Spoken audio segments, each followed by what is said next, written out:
ओम अज्ञानतिमिरान्धस्य ज्ञानञ्जनशलाकया चक्षुः उन्मिलितं येन तस्मै श्रीगुरवे नमः। श्रीचैतन्यमनोभीष्टं स्थापितं येन भूतले स्वयं रूपा कदा मह्यं ददाति स्वपदान्तिकं।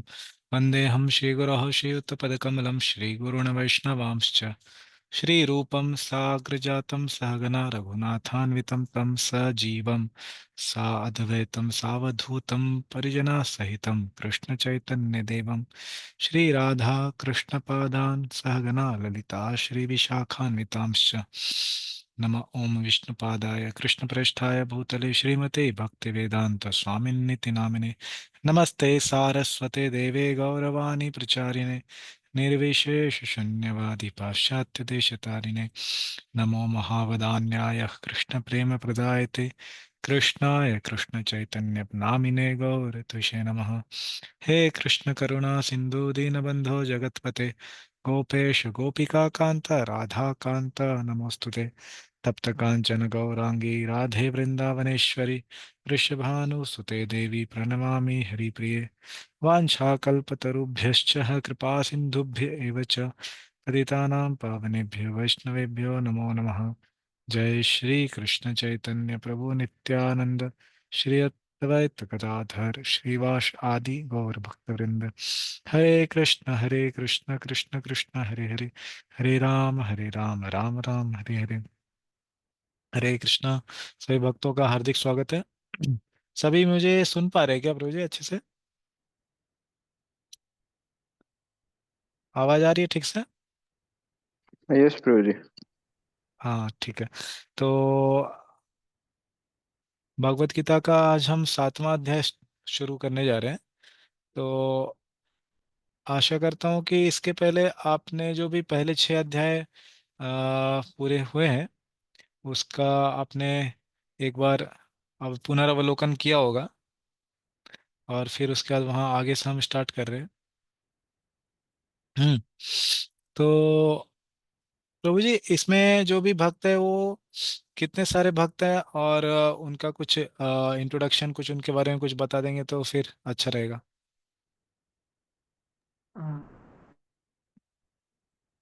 तो सभी भक्त अहमदाबाद से ही हैं। अच्छा ठीक है, मैं रिकॉर्डिंग थोड़ा अभी पॉज कर देता हूँ फिर उसके बाद चालू करूँगा। हम्म। हरे कृष्णा।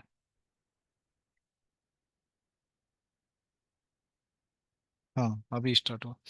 हाँ तो इसमें क्या बोला है अंतिम श्लोक में, योगिनाम अपि सर्वेषां मद्गतेन अंतरात्मनः श्रद्धावान भजते यो माम समयुक्त तमो मतः।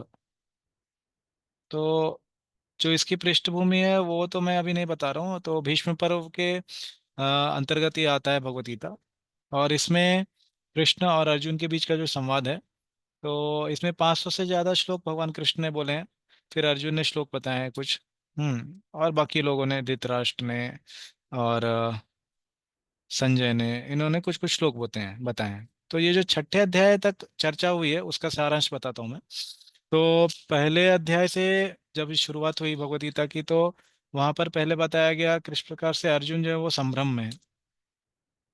फिर दूसरे अध्याय में पूरे भगवत गीता का सारांश बताया गया। ठीक है, अगर आप प्रभुपाद के शीर्षक को देखेंगे दूसरे अध्याय में, तो क्या है, contents of Gita summarised English में। मतलब पूरे भगवत गीता का सारांश दूसरे अध्याय में बता दिया गया। तो आपने चर्चा किया ही होगा कि किस प्रकार से कर्म योग, ज्ञान योग, हाँ, और अष्टांग योग, इन तीनों की चर्चा हुई है भगवत गीता के दूसरे अध्याय में। हाँ तो उसमें श्लोक सब आते हैं। हाँ। और फिर तीसरे अध्याय में कर्मयोग की चर्चा हुई। फिर चौथे अध्याय में भगवान के एब्सोल्यूट जो नेचर है, हाँ, उसकी चर्चा हुई। और फिर 5वें अध्याय में फिर से भगवान के जो संन्यास योग है, ज्ञान योग कहते हैं, उसकी चर्चा हुई। और 6ठे अध्याय में फिर अष्टांग योग की चर्चा हुई है। ठीक है। तो इसको योग का सोपान भी कहते हैं। सोपान मतलब आप समझते हैं ना, लैडर, मतलब वो सीढ़ी। हाँ, योग का सोपान कहते हैं। ठीक है। तो जो भी भक्त ज्वाइन किए क्लास के लिए, अगर आप मतलब आप सही जगह पर हैं और आपका वीडियो ऑन करके रख सकते हैं क्लास के दौरान, तो अच्छा रहेगा। ठीक है, तो उससे क्या होगा कि हमें भी अच्छा, आप कार में हैं अगर ट्रैवलिंग कर रहे हैं तो ठीक है, कोई बात नहीं। आप दिक्कत में होंगे, लेकिन अगर, हाँ, तो ये भक्ति वेदांत राज्य विद्यालय का एक यह एक महत्वपूर्ण चीज़ है कि हम जब भी क्लास के दौरान रहते तो ऐसा प्रयास करते हैं कि हम किसी ऐसे जगह पर रहें जहाँ पर क्लास अच्छे से कर सके, और कुछ ज़्यादा डिस्ट्रैक्शन और डिस्टरबेंस ना हो, और वहाँ पर हम ऐसे यात्रा न करते रहें कुछ। तो ध्यानपूर्वक क्लास सुन सकते हैं, क्योंकि प्रभुपाद के लिए एक सेवा है ये। क्योंकि प्रभुपाद ने इतने जो है रातों में दिन में भी इतनी पुस्तकों को लिखने के लिए अपना समय दिया, और अपनी इतनी गंभीरता से इसको लिया, तो हमें भी इसको गंभीरता से लेना चाहिए। ठीक है, ये भक्ति शास्त्री की शुरुआत में हम बताते हैं भक्तों को, जो भी भक्ति शास्त्री करते हैं, तो गंभीरता से लेना चाहिए इस कोर्स को, क्योंकि यह प्रभुपाद जी के लिए एक सेवा है कि उनकी पुस्तकों को पढ़ने की सेवा हम कर रहे हैं। और दूसरी यह बात है कि हम इसको अगर अच्छे से खुद अपने जीवन में ढालेंगे तो अन्य को प्रचार करने में भी हमें मदद मिलेगी। ठीक है, तो इसीलिए इसे गंभीरता से लेना चाहिए। तो जैसे अभी हम 1 घंटे 2 घंटे जो भी समय के लिए आते हैं, तो उसमें हम गंभीरता से लें इसको, अपने समय को भी गंभीरता से दें, और अन्यों के समय को भी रिस्पेक्ट करें कि उन्होंने भी समय दिया है हमें। ठीक है, तो उससे क्या होता है कि हम शास्त्र को अच्छे से पढ़ सकते हैं। और देखेंगे हम शास्त्र को जैसे पढ़ेंगे, तो शास्त्र पढ़ने की विधि क्या है, और फिर हम देखेंगे भी कि शास्त्र को पढ़ने की विधि क्या नहीं है, जो कि समझी जाती है का कभी कभी कि यह शास्त्र पढ़ने की विधि है। ठीक है, उसको भी देखेंगे हम। और फिर आचार्यों के टीकाओं के आधार पर हम पढ़ने का प्रयास करेंगे। ज़्यादातर हम इधर उधर की कहानियों को यहाँ पर नहीं बताएंगे। मेरे पढ़ाने की शैली वैसी रहती है कि जो भी प्रभुपाद जी ने बताया, आचार्यों ने बताया, वही वही बताऊंगा। और इधर उधर की कहानी और आपको चुटकुले नहीं मिलेंगे यहाँ पर। ठीक है, तो सीधा रहेगा। तो हम आते हैं अभी अपने 6ठे अध्याय के अंतिम श्लोक पर, जिस पे हम चर्चा कर रहे थे। तो यहाँ पर क्या बताया गया, योगी नाम अपि सर्वेशम, षष्ठी विभक्ति लगाई है, योगी नाम, योगियों में। हाँ, अपि सर्वे, सभी योगियों में, सर्वेशम। ठीक है, तो सभी योगियों में कौन से योगी की चर्चा हुई अभी तक? यहाँ अभी तक पहले अध्याय से लेकर के 6ठे अध्याय तक में 3 प्रकार के योगियों की चर्चा हुई है मुख्यतः, कर्म योग, ज्ञान योग, ज्ञान योगी, और अष्टांग योगी। ये 3 प्रकार के योगियों की चर्चा हुई है। तो भक्ति योगी की चर्चा कहाँ पे हुई? भक्ति योगी की चर्चा बहुत बहुत विरला रूप से, बहुत कम रूप से हुई है, कुछ कुछ जगहों पर हुई है। ठीक है, तो वो आपने पढ़ाई की होगी कौन कौन श्लोक हैं जो कि सिर्फ भक्ति योगी के लिए लागू होते हैं। तो अभी बोल रहे हैं भगवान की योगी नाम अपनी सर्वेशम, सभी प्रकार की योगियों जिनकी अभी तक चर्चा हुई है उनमें क्या बता रहे हैं, मदगतेन अंतरात्मना। पहला उनका जो योग्यता है, या किस प्रकार से ये जो जिस योगी के मैं बारे में आगे बताने वाला हूँ, आगे 6 अध्यायों में, इनकी जो श्रेष्ठता है वो किस कारण से आ रही है? ये 3 तरह से आ रही है। पहला क्या, मद गतेन अंतर आत्मना, उनके अंतरात्मा में कुछ हो रहा है। क्या आ रहा है उनके अंतरात्मा में? मद गतेन। तो प्रभुपाद जी उसका अनुवाद करते हुए लिखते हैं कि मेरे बारे में हमेशा वो सोच रहे हैं। मद गतेन, श्लोक अर्थ, शब्द का अर्थ प्रभुपाद जी बता रहे हैं, मेरे बारे में हमेशा वो सोच रहे हैं। किस प्रकार से सोच रहे हैं? श्रद्धावान, श्रद्धा रखते हुए सोच रहे हैं, श्रद्धावान होते हुए। और क्या करते हैं वो मेरी सेवा करते हैं। अभी सेवा तो शब्द आया नहीं कहाँ पर यहाँ, लेकिन प्रभुपाद जी भजते शब्द का जब अनुवाद कर रहे हैं शब्दार्थ में, तो भजते शब्द को लिखते हैं कि वो मेरी प्रिय प्रिय सेवा करते हैं, ट्रांसेंडेंटल लविंग सर्विस। हम्म, प्रेम से सेवा कर रहे हैं, सिर्फ सेवा नहीं लिखा है, प्रेम से सेवा कर रहे हैं। तो अभी ये कोई पूछ सकता है कि ये भज धातु तो हम समझ रहे हैं, लेकिन ये प्रभुपाद जी इसको डिवोशनल सर्विस करके क्यों बोलते हैं? सिर्फ भक्ति बोल सकते हैं, भज मतलब भजन करना, भक्ति करना। तो इसका प्रभुपाद जी ने जो डेफिनेशन है, या जो यह परिभाषा है, कहाँ से ली है? बलदेव विद्याभूषण की एक टीका में भगवद गीता के प्रथम अध्याय में उन्होंने भज धातु की परिभाषा की है। वो बोलते हैं, भज इति एष वै धातु सेवायाम परिकीर्तितः, तस्मात् सेवा बुधय प्रोक्ता भक्ति शब्देन भूयसी। ठीक है, भज धातु की परिभाषा की है किसने? बलदेव विद्याभूषण जी ने। कहाँ पर? पहले अध्याय में। ठीक है, तो वहां पर क्या बोलते हैं भज धातु को? भज इति एष वै धातु। ये संस्कृत में धातु होते हैं, 2000 लगभग धातु होते हैं संस्कृत में, उसमें भज धातु है। भज इति एष वै धातु, ये जो धातु भज है उसके बारे में बता रहे हैं। सेवायाम परिकीर्तिता, परिकीर्ति कीर्तन करना मतलब कि ये ग्लोरीफाई होता है, या फिर इसके बारे में उदाहरण या परिभाषा दी जाती है किस प्रकार से। परिकीर्तिता क्या है? सेवायाम, सेवा है, इसका अर्थ सेवा है। तस्मात् बुधय, बुधय मतलब क्या है? जो कि बुद्धिजीवी लोग हैं या बुद्धिमान व्यक्ति हैं, हाँ, वो क्या बोलते हैं कि तस्मात् सेवा बुधय प्रोक्ता, प्रोक्ता मतलब प्रोक्ता, उक्त करना मतलब बताना, कुछ उक्ति करना। प्रोक्ता मतलब प्रकृष्ट रूपेण उक्ति, मतलब खुल करके बताना। क्या बताना? कौन बता रहे हैं? बुधय, जो बुद्धिमान लोग हैं। क्या बोलते हैं? भक्ति शब्दे न भूयसी, मतलब जो भक्ति शब्द की परिभाषा है वो यही है कि सेवायाम परिकीर्तिता, उससे सेवा का परिकीर्तन होता है। ठीक है, ये बलदेव विद्याभूषण ने बताया। उसको प्रभुपाद जी ने अपने भगवदगीता या कहीं भी भक्ति जो हम सुनते हैं डिवोशनल सर्विस, वो प्रभुपाद जी ने अपने मनगढ़ंत रूप से नहीं लिखा है। हाँ, वो पूरे पूर्व जो आचार्य उनके अनुसरण करते हुए उन्होंने लिखा है। हम्म।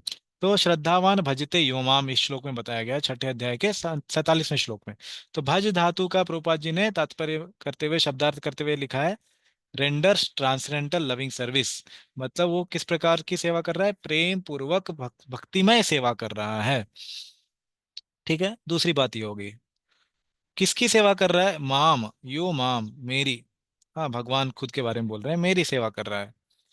युक्त तमह, वो जो है तमह, तो तीन प्रकार के आ, अंग्रेजी में भी हम पढ़ते हैं, डिग्री होते हैं, सुपरलेटिव, कंपैरेटिव, सुपरलेटिव, तीन तरह का। जैसे हम बोलते हैं उत्तमः, तमह मतलब जो सबसे ऊपर है।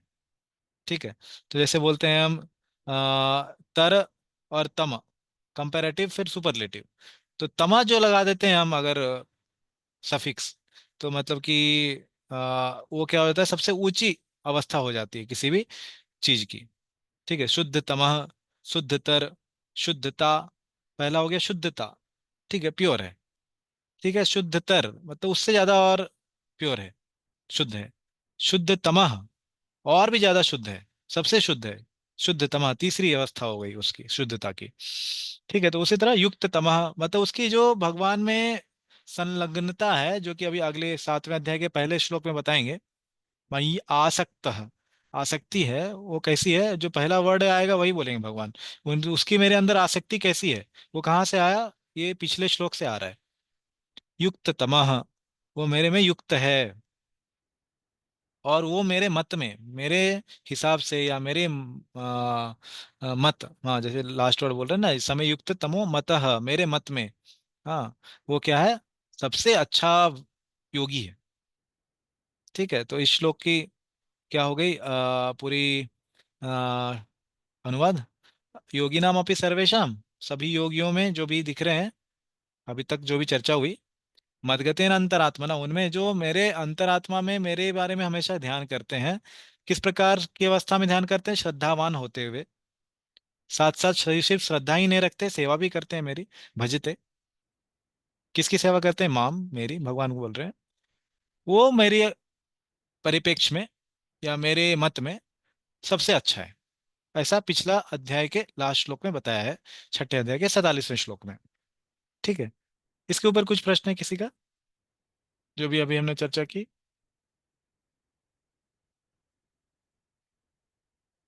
ठीक है, तो अभी यहाँ पर अर्जुन ने कुछ प्रश्न नहीं किया है।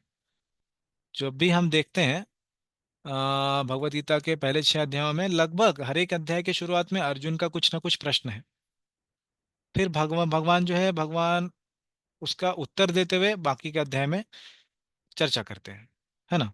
लेकिन 7वें अध्याय में आप देखिए, श्री भगवान उवाच से स्टार्ट हुआ है।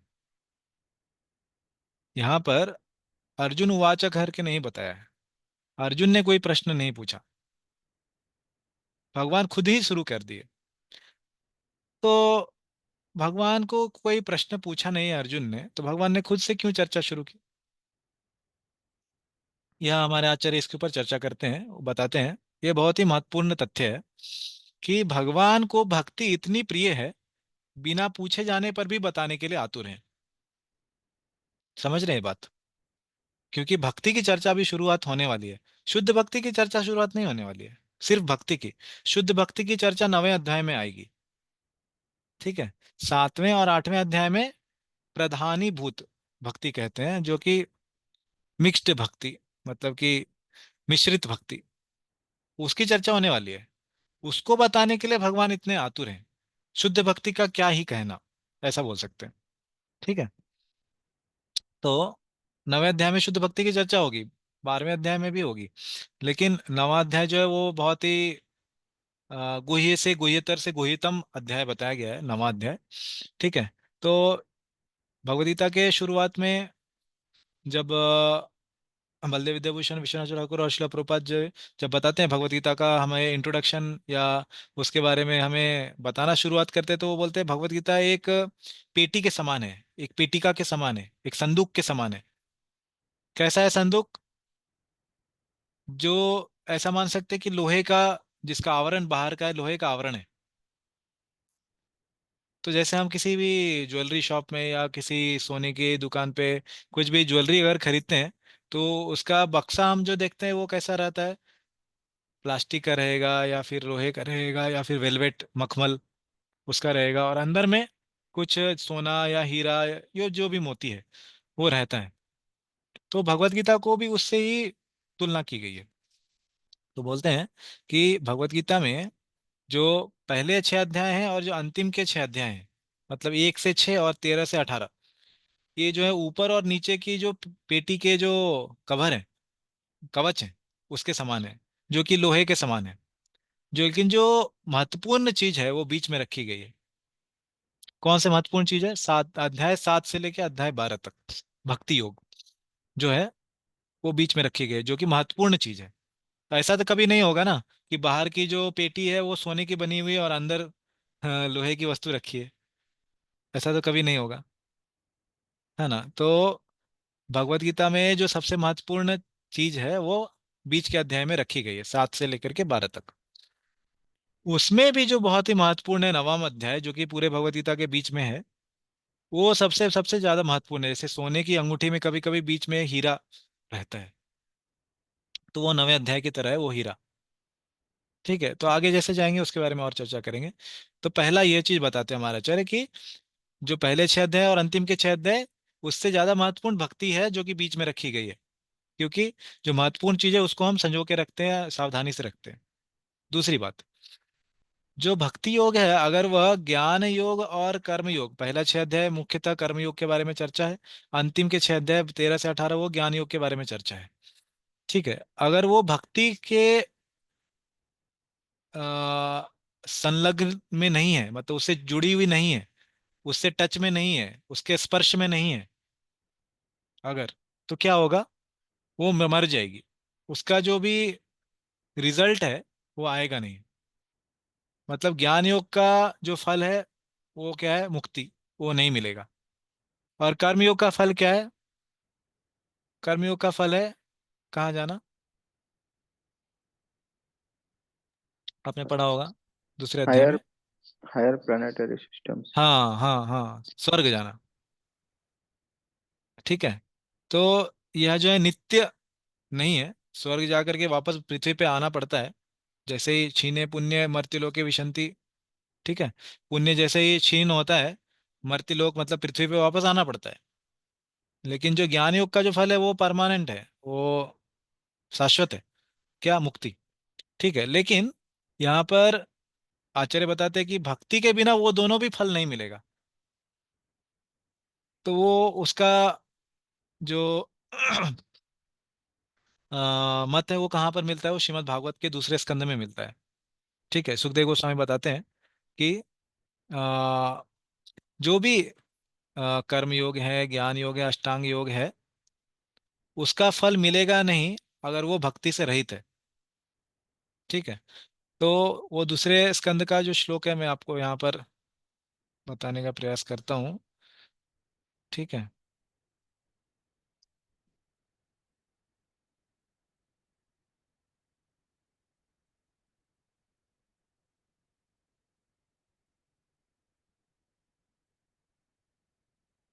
हाँ, दूसरे स्कंद के 4 अध्याय में है।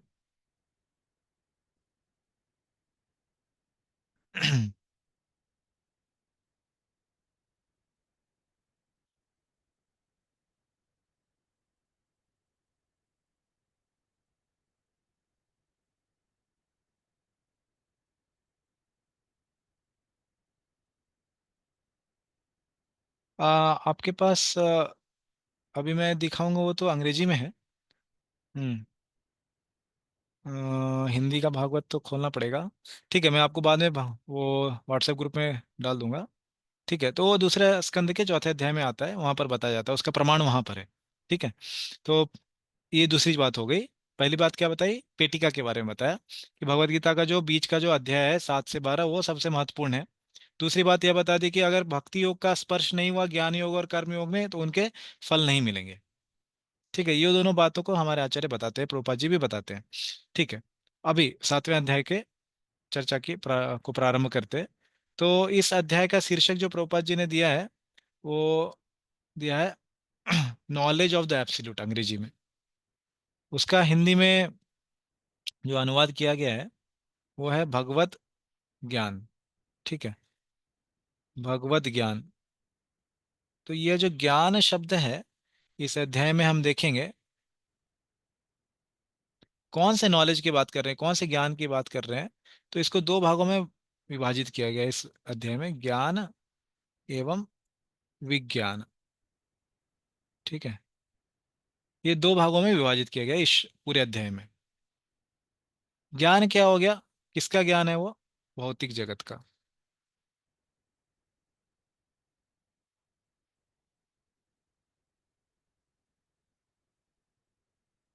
भौतिक जगत का ज्ञान मतलब प्रकृति।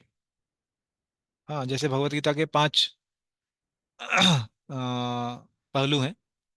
कौन कौन से हैं, ईश्वर, प्रकृति, काल, जीव, कर्म, है ना। तो उसमें जो प्रकृति है उसके बारे में जानना, ठीक है, वो ज्ञान हो गया।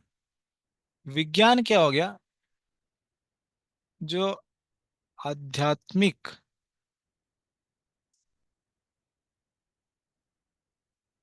जगत का ज्ञान है उसको विज्ञान कहा गया है।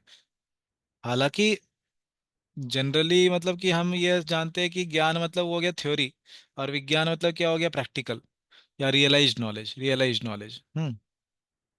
लेकिन यहाँ पर इस अध्याय में इसका अर्थ यह नहीं है। इस अध्याय में अर्थ है ज्ञान का भौतिक जगत का ज्ञान, और विज्ञान का अर्थ है आध्यात्मिक जगत का ज्ञान। और आध्यात्मिक जगत का कौन सा ज्ञान, ठीक है, वो आगे के श्लोकों में आएगा, वहां पर हम चर्चा करेंगे। अभी मैं सारांश में बता देता हूँ। आध्यात्मिक जगत का ज्ञान उस प्रकार का जो कि भगवान के उनके भक्तों के साथ 5 रसों में उनकी लीलाएं हैं। जैसे माता यशोदा का स्तनपान करना, हाँ, श्रीमती राधा रानी के साथ उनके माधुरी लीलाओं को करना, अन्य सखियों के साथ लीलाओं को करना, हाँ, और श्री दाम सुबल के साथ सख्य रस में उनसे लीलाएं करना, दास्य रस में लीलाएं करना, हाँ, उनके द्वारका धाम, उनके वैकुंठ धाम में लीलाओं की चर्चा करना, यह विज्ञान का विषय है, आध्यात्मिक जगत का ज्ञान। और जो ज्ञान का विषय है वो भौतिक जगत का ज्ञान, इसमें दो आएंगे। ठीक है, जीव एवं प्रकृति, ये दोनों भी आएंगे इसमें। हाँ, जीवात्मा जो कि मार्जिनल पोटेंसी है, तटस्था शक्ति। हम्म, तटस्था शक्ति, और प्रकृति बहिरंगा शक्ति, ये दोनों आएगा। तो विज्ञान के अंतर्गत हम कह सकते हैं कि ये अंतरंगा शक्ति है।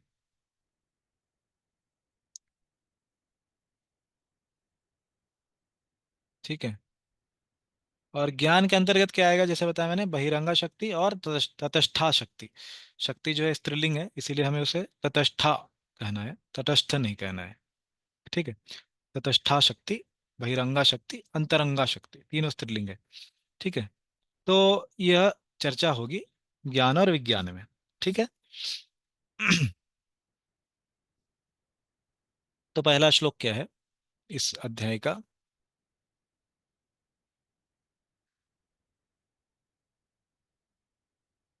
श्री भगवान उवाच। तो अगर आप देखेंगे शिला प्रभुपाद के प्रवचनों को, तो प्रभुपाद जी ने जो सबसे ज्यादा प्रवचन किया है वो इसी श्लोक पर किया है। 7वें अध्याय का पहला श्लोक जो है, आप पूरे फोलियो में जो भी वेदाभ्यास है उसमें देख लीजिए, प्रभुपाद के सबसे ज्यादा प्रवचन हैं अगर, तो वो इस श्लोक के ऊपर है। मय्यासक्ता मनः पार्थ योगम युञ्जन मदाश्रय असंशयम समग्रम माम यथा ज्ञास्यसि तच्छृणु। ठीक है। तो यहाँ पर प्रभुपाद जी के भगवद गीता को मैंने यहाँ पर यथारूप यहाँ पर कॉपी पेस्ट किया है। ठीक है। प्रभुपाद जी का भगवद गीता यथारूप स्वयं ही है, उसको यथारूप यहाँ पर डाला है, और उसका वर्ड मीनिंग भी मैंने रखा है। ठीक है। ताकि कुछ भी हमारे पढ़ने की विधि ऐसी रहेगी कि हम ज़्यादातर जो भी शब्द है उसका अर्थ समझने का प्रयास करेंगे। और फिर यह भी देखेंगे प्रभुपाद जी जो अपने तात्पर्य लिखते हैं, मैं दिखाऊंगा आपको। वो प्रभुपाद जी अपने तात्पर्य अपने मनगढ़ंत ऐसे नहीं लिखते हैं कि जो भी आया वो लिख रहे हैं। हर एक जो श्लोक का जो 4 लाइन है, एक एक शब्द है, उसके ऊपर प्रभुपाद चिंतन करके लिख रहे हैं। और मैं दिखाऊंगा आपको कि अगर आप चाहते हैं तो तात्पर्य का हर एक वाक्य आप देख सकते हैं वो प्रभुपाद जी किसके बारे में बता रहे हैं। ठीक है। जितनी हमारी चेतना विकसित है उतना हम देख सकते हैं, मैं भी मतलब जितना होगा उतना ही दिखाऊंगा। लेकिन इतना तो पता चलता है कि प्रभुपाद जी पूर्ववत आचार्यों के अनुसरण करते हुए भगवत गीता के जो ये श्लोक के 4 पद हैं, एक एक लाइन को एक पद बोलते हैं, जो पद हैं 4 पद उसी का ही वो चर्चा कर रहे हैं। हमें कभी कभी लगता है प्रभुपाद जी कितना रिपीटिशन करते हैं, मतलब पुनरुक्ति करते हैं। हाँ, एक ही चीज को बार बार बोलते रहते हैं, एक ही चीज को बार बार बोलते रहते हैं। हाँ, और उसके कारण क्या होता है, हमें लगता है कि प्रोपा जी वही बेसिक चीज हमेशा बोलते रहते हैं। ऐसे ही मनगढ़ंत ऐसा हमारे धारणा हो जाती है मन में। लेकिन ऐसा नहीं है। अगर आप देखेंगे प्रोपा जी, अभी देखेंगे हम पहला जो तात्पर्य है उनका, वो देखेंगे कैसे वो श्लोक से पूरा जुड़ा हुआ है। और प्रोपा जी उसी श्लोक के बारे में एक एक शब्द को बता रहे हैं। अगर हमारी ध्यान और चेतना सही है तो हम देख सकते हैं कि प्रोपा जी क्या बताने का प्रयास कर रहे हैं। तो ठीक है, अभी क्या करते हैं, पहले इसका अनुवाद और पढ़ते हैं, फिर तात्पर्य देखेंगे। तो अनुवाद कोई भक्त पढ़ना चाहेंगे क्या यहाँ पर इसका? यश प्रभु जी। हाँ, पढ़िए। श्री भगवान ने कहा, हे पृथा पुत्र, अब सुनो कि तुम किस तरह मेरी भावना से पूर्ण होकर और मन को मुझ में आसक्त करके योगाभ्यास करते हुए मुझे पूर्णतया संशय रहित जान सकते हो। धन्यवाद। तो क्या बोल रहे हैं इस श्लोक में भगवान कृष्ण? तो प्रभुपाद जी जब ये श्लोक के प्रवचन देते हैं ना, सबसे पहला चीज प्रभुपाद जी श्लोक के बारे में चर्चा नहीं करते। वो ये चर्चा करते हैं कि कौन बोल रहा है ये श्लोक। तो बोलते हैं यहाँ पर कृष्ण उवाच नहीं बोला है, यहाँ पर बोला है श्री भगवान उवाच। श्री मतलब क्या हुआ? श्री शब्द का अर्थ क्या होता है, कोई बताएंगे? क्या बताता है श्री शब्द?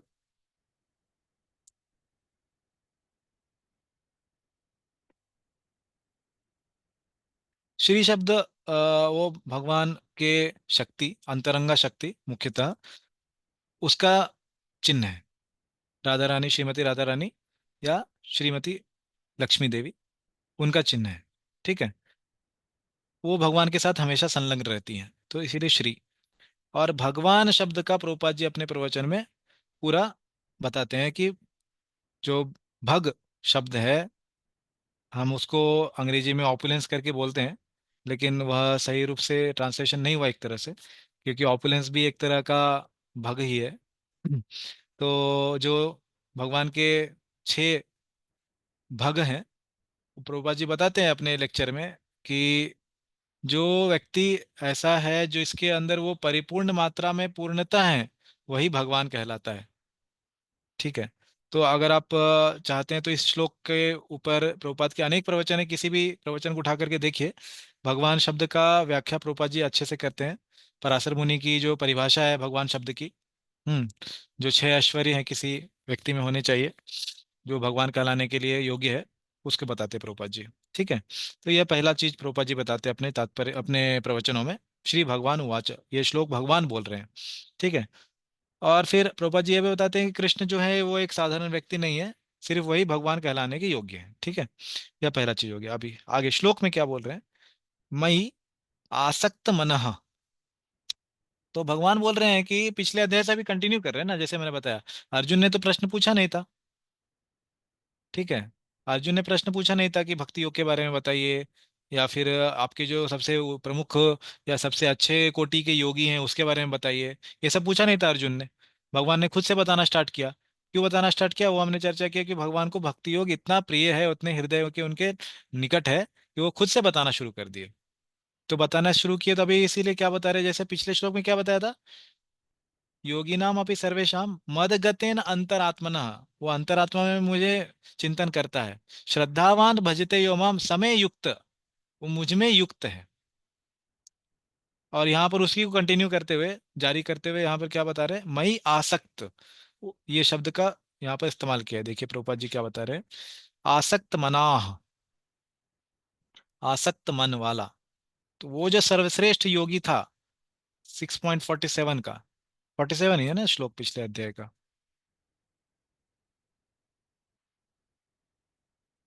47वां Yes. श्लोक। हाँ 47 है ना, ठीक है।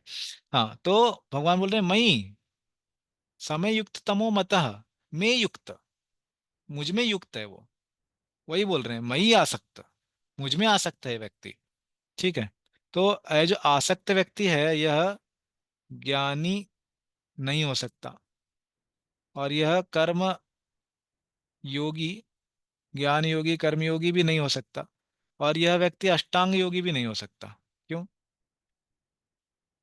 क्यों नहीं हो सकता? क्योंकि ये लोग भजते, अंग्रेजी नहीं हिंदी में लिखना है, एक मिनट, पीछे जाता है क्या? नहीं जाता, ठीक है। भजते, ये सेवा नहीं करते भगवान की, ये शब्द इनको लागू नहीं होता है।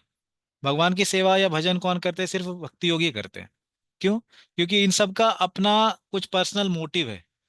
हाँ, अभी उसको अंग्रेजी में क्या बोलेंगे, पर्सनल मोटिव मतलब कुछ खुद का कुछ एक स्वार्थ। उद्देश्य है। हाँ, स्वार्थ। स्वार्थ, हाँ स्वार्थ, हाँ। कुछ तो स्वार्थ है इनका। ज्ञान योगी का क्या स्वार्थ है? इनको मुक्ति चाहिए, भगवान की सेवा करके या भगवान का नाम ग्रहण करके जो भी है, उनको अंतिम रूप में क्या चाहिए? मुक्ति चाहिए। कुछ तो स्वार्थ है इनका। कर्मयोगी का क्या स्वार्थ है? इनका स्वार्थ है स्वर्ग जाना है इनको। ये सब लोग भगवान की आराधना करते हैं, भगवान की पूजा करते हैं, भगवान को मानते हैं, लेकिन उनका ध्येय भगवान नहीं है। भगवान को प्राप्त नहीं करना है उनको। भक्ति योगी को भगवान प्राप्त करना है, भक्त भगवान के लिए प्रेम प्राप्त करना है। भगवान का धाम मिले या ना मिले उससे उनको ज्यादा कुछ चिंतन नहीं है उसके ऊपर। भगवान का प्रेम लेकिन प्राप्त करना है उनको। ठीक है। और अष्टांग योगी को भी क्या? अष्टांग योगी को भी परमात्मा के ऊपर ध्यान करना है। भगवान को तो मानते ही हैं, बिना भगवान को माने इनको अपना जो भी है सिद्धि प्राप्त होगा नहीं। ठीक है। और फिर इनको लेकिन चाहिए क्या? स्वार्थ कुछ सिद्ध करना है खुद का। तो इनका जो मन है वो भगवान में आसक्त नहीं होगा। यह सुखदेव गोस्वामी बताते हैं दूसरे स्कंद में। ठीक है।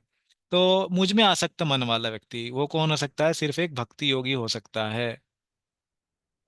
हरे कृष्ण। हरे कृष्ण। आ, मुझे ये जो कर्म योगी है तो मतलब ये स्वर्ग के लिए तो मतलब कर्म कांडी नहीं हो सकता? तो कर्म कांडी?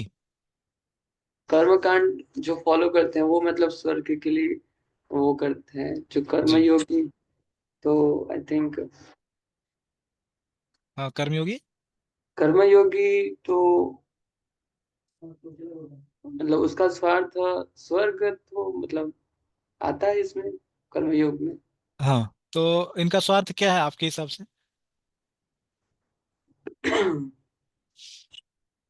इनका क्या उद्देश्य है कर्मयोग करने का? जैसे कि हमने समझा था कि कर्मयोग मतलब वो उसको इस दुनिया से फ्री होना है मतलब हाँ। रियल वर्ल्ड से तो मतलब फ्री होना है बट उसको पता नहीं है कि मतलब कहाँ जाना है। अच्छा, मटेरियल से फ्री होना है मतलब उनको मुक्ति चाहिए। मतलब ये शरीर से मुक्ति चाहिए उनको ऐसा। अच्छा। और फिर ज्ञान योग और अष्टांग योग को भी मुक्ति चाहिए, है ना? इतना तो क्लियर है। ठीक है। आप बोल रहे हैं कर्मयोग और कर्मकांडी अलग अलग हैं। कर्मकांडी वो हुए जो स्वर्ग जाना चाहते हैं, और कर्मयोगी वो हुए जो मतलब उनसे ऊपर है कम से कम, यही बोल रहे हैं आप, हाँ है ना? यस। जी। देखिए कर्म कांड का अर्थ क्या हुआ प्रभु जी? तीन तरह के कांड होते हैं। ठीक है, प्रभुपाद जी बताते हैं, कर्म कांड, ज्ञान कांड, उपासना कांड। कांड मतलब क्या हुआ? जो वेदों में पुस्तकें हैं उनको तीन ग्रुप में विभाजित किया गया है, तीन भागों में। कर्म कांड मतलब जो पुस्तकें कर्म मार्ग के बारे में बताते हैं उनको कर्म कांड की पुस्तकें बोलते हैं। ठीक है। और जो उस कर्म कांड की पुस्तकों को पालन करते हैं उनको कर्मयोगी बोलते हैं। अभी मैं जो भी बोल रहा हूँ उसका आपको मैं प्रमाण दूंगा। पहले आप सुन लीजिए मैं क्या बोल रहा हूँ, फिर प्रमाण भी दूंगा उसका, मैं अपने मन से नहीं बोल रहा हूँ। कर्मयोगी जो कर्मकांड का पुस्तकों को पढ़ते हैं और उसको पालन करते हैं अपने जीवन में, उनको कर्मयोगी बोलते हैं। कर्मकांड कोई एक अलग व्यक्ति नहीं है। कर्मकांड एक अलग मार्ग नहीं है। कर्मयोग वही है, कर्मयोग वो है जो कर्मकांड के ऊपर आधारित है। ज्ञान योग वो है जो ज्ञान कांड के ऊपर आधारित है। ठीक है, शब्दों को पहले अच्छे से समझिए क्या होता है शब्द का अर्थ। और भक्ति योग वो है जो उपासना कांड के ऊपर आधारित है। ठीक है। कर्मकांड वो पुस्तकों का एक ग्रुप है, एक क्या बोलते हैं उसको, एक भाग है। वो कोई एक मार्ग नहीं है। ठीक है। कर्मयोग में अलग अलग प्रकार के कर्मयोगी है रहते हैं, जैसे भक्ति योग में अलग अलग प्रकार के रहते हैं ना। कुछ लोग भक्ति करते हैं इसलिए क्योंकि उनको भगवान के धाम जैसे वैकुंठ में जाना है, कुछ सेवा नहीं करनी है और सिर्फ वहां पर रहना है। उसको प्रधानीभूत भक्त करके बताया गया है, 7वें अध्याय के इसी अध्याय के 16वें श्लोक में आएगा, चर्चा करेंगे। अलग प्रकार के भक्ति योगी रहते हैं जो कि भगवान की थोड़ा सेवा करना चाहते हैं। ठीक है। प्रेम से उत्तर मुक्ति उनको बोलते हैं। पहले तो प्रकार के मुक्ति को सुख ऐश्वर्य उत्तर मुक्ति बोलते हैं, मतलब सुख और ऐश्वर्य चाहिए उनको बस। दूसरा होता है प्रेम से उत्तर। और भी ऐसे भक्ति योगी होते हैं ना जो कि सिर्फ भगवान की सेवा ही करना चाहते हैं, कुछ नहीं चाहिए उनको, केवल भक्ति बोलते हैं उसको। भक्ति में अलग अलग तरह के लोग होते हैं, उसी प्रकार से कर्म में भी अलग अलग प्रकार के लोग होते हैं। जो आप बता रहे हैं ऐसे लोग जो कि स्वर्ग जाना चाहते हैं, वो कर्मयोग का में भी सोपान में सबसे नीचे हो गया। उसके जो सीढ़ी है उसमें सबसे नीचे हो गए। जो कि हाँ मतलब सिर्फ अपना मजाक के लिए करना है जो भी करना है। उसमें थोड़ा ऊपर के लोग रह सकते हैं जो कि ऐसा रहेंगे कि हृदय के शुद्धिकरण को करना है। उससे क्या होगा, कर्म सकर्म सकाम कर्म बोलते हैं उसको। ठीक है। सकाम कर्म तो सकाम, वो नीचे की सीढ़ी हो गई। मतलब कुछ तो उनकी कामना है हृदय में खुद के भोग करने की, स्वर्ग जाने की, वो करते हैं, वो सकाम कर्म हो गया। जो इनके हृदय में ऐसी इच्छा नहीं है, निष्काम कर्म करते हैं वो, मतलब कर्म ही करेंगे। क्या करेंगे, कर्म जो कर्मकांड की पुस्तकों में बताया गया है, उसको ही करेंगे। लेकिन निष्काम है वो, मतलब वो खुद के स्वार्थ के लिए नहीं कर रहे। उनका स्वार्थ क्या है, उनका स्वार्थ है हृदय का शुद्धिकरण। क्यों, उससे क्या होगा, तो आचार्य बताते हैं उसको करने से उनको ज्ञान योग में एंट्री मिलेगा। क्योंकि ज्ञान योग का एंट्री क्वालिफिकेशन क्या है, योग्यता क्या है, हृदय का शुद्ध होना जरूरी है। हृदय तब तक शुद्ध नहीं होगा जब तक निष्काम भावना नहीं रहेगी हृदय में। ठीक है। तो उसको कर्मयोग के ऊपर वाली सीढ़ी में बताया गया है। ठीक है। तो आप जो दो प्रकार के बता रहे हैं, कर्म कांड बोल रहे हैं और कर्म योग बोल रहे हैं, मेरे हिसाब से यह समझे आपकी कि कर्म कांड जो आप बोल रहे हैं वो सकाम कर्म ही है। ठीक है। और निष्काम कर्मी वो हैं जो कि भौतिक जगत का स्वर्ग नहीं चाहते हैं, लेकिन वो हृदय का शुद्धिकरण चाहते हैं और ज्ञान योग को पालन करना चाहते हैं, जिससे कि उनको मुक्ति मिले। दो प्रकार के कर्मयोगी हैं। ठीक है। तो यह भगवत गीता के प्रथम 6 अध्यायों में सारांश रूप में मैंने बताया आपको क्या बताया गया है। यह समझ में आया क्या प्रभु जी? हाँ, यस गुरु। इसके ऊपर कुछ प्रश्न है आपका? नहीं नहीं, गॉट इट। ठीक है, समझा ना। तो वही मैं बोल रहा हूँ कि कर्मकांड पुस्तकों का नाम है, पुस्तकों का एक भाग है। उसको जो पालन करते हैं उसको कर्मयोगी बोलते हैं। जो उसमें स्वर्ग जाना चाहते हैं सकाम कर्मयोगी बोलते हैं। जो हृदय का शुद्धिकरण चाहते हैं, ज्ञान योग करना चाहते हैं, वो ऊपर है, वो निष्काम कर्मयोगी बोलते हैं। ठीक है। ये है। तो इसके ऊपर आपको प्रमाण तो पूरे भगवद गीता के प्रथम 6 अध्यायों में है। ठीक है, मैं आपको व्हाट्सएप ग्रुप में भेजूंगा इसका प्रमाण, ठीक है, जो भी मैंने बताया। ठीक है। ओके, किसी और का कुछ प्रश्न है अभी तक जो चर्चा किया हमने? ठीक है, तो आगे बढ़ते हैं। तो मई आसक्त मनाहा। ठीक है, मेरे मुझ में आसक्त जिसका मन है, तो वो कौन सा हुआ योगी, वो भक्ति योगी हुआ सिर्फ। बाकी योग जो पालन कर रहे हैं उसके कैटेगरी में नहीं आएंगे। ठीक है। पार्थ अर्जुन को बोल रहे हैं योगम युंजन मदाश्रय। तो पहला पॉइंट क्या हुआ, ये हुआ मई आसक्त मनाहा। ठीक है। दूसरा, इस श्लोक का क्या हुआ पॉइंट? तो इसको मैं 1 2 3 4 करके बोलूंगा, ताकि जब प्रभुपाद जी अपने तात्पर्य में बताएंगे तो मैं आपको पूछूंगा कि ये कौन से पद के बारे में बोल रहे हैं। ठीक है, मयि आसक्त मना पार्थ, ये पहला पद हुआ। दूसरा हुआ योगम युंजन मदाश्रय। ठीक है। तो बोल रहे हैं कि योगम कौन सा योग? ये जो आत्म साक्षात्कार का योग है, भक्ति योग है, जो अभी मैं बताने वाला हूँ, इसका अभ्यास करते हैं वो। युंजन मत आश्रय, कैसे?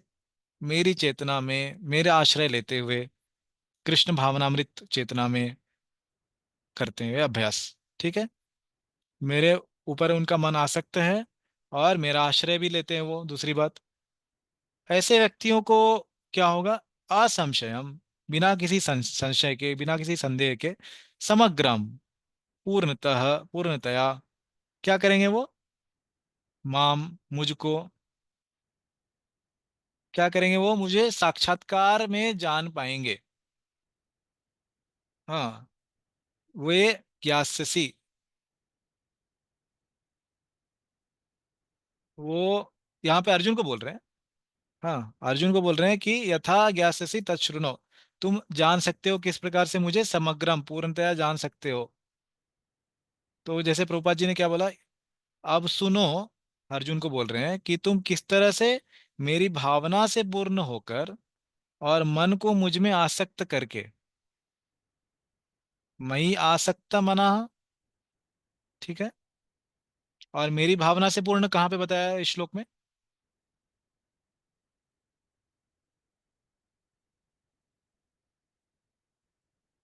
इस श्लोक में कहाँ पे बता? ये जो पॉइंट है, मेरी भावना से पूर्ण होकर, कौन सा पार्ट है श्लोक का? आश्रय, हाँ, मत आश्रय। हाँ, मद आश्रय, अच्छी बात, मद आश्रय, ठीक है। मई आसक्त मना, ओके। योगाभ्यास करते हुए, ये कहाँ पे बताया योगाभ्यास करते हुए? हाँ, योग युंजन।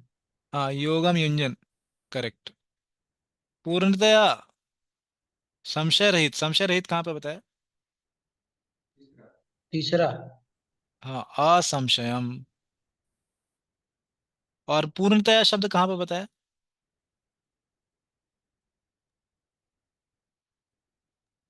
समग्र। समग्रम, हाँ, समग्रम बताया है। जान सकते हो, ये कहाँ पे बताया? ज्ञास्यसि तच्छृणु, सुनो, ठीक है।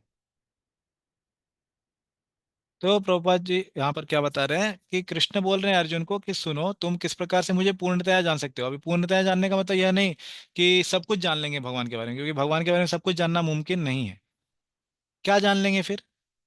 आगे बताएंगे, तत्वतः, जो भी मूलभूत बातें हैं, मूलभूत सिद्धांत है भक्ति के, परमात्मा के बारे में, भौतिक जगत के बारे में, जीवात्मा के बारे में, जो मूलभूत बातें हैं भक्ति को प्रैक्टिस करने के लिए, भक्ति को अपने जीवन में संलग्न करने के लिए, वो जान लोगे तुम। ठीक है, ऐसा नहीं कि कोई भी पूछेगा कितने, बताओ कितने परमाणु हैं इस कलम के अंदर, या इस लैपटॉप के अंदर कितने परमाणु हैं बता दो। ऐसा समग्रम नहीं, जो मूलभूत बातें हैं भक्ति को अनुशीलन करने के लिए, वो जान लोगे। ठीक है, समग्रम का अर्थ वो हो गया यहाँ पर। ठीक है, तो अभी तात्पर्य पढ़ते, देखिए क्या पे बता रहे हैं यहाँ पर। तो ये पहला तात्पर्य है, इसीलिए हम इसको पूरा पढ़ेंगे। आगे का तात्पर्य जो मैं हाईलाइट किया हूँ सिर्फ उतना ही पढ़ेंगे, ठीक है। तो पहला वाला तात्पर्य हम पूरा पढ़ेंगे बस। ठीक है, तो कोई पढ़ना चाहेंगे पहला तात्पर्य?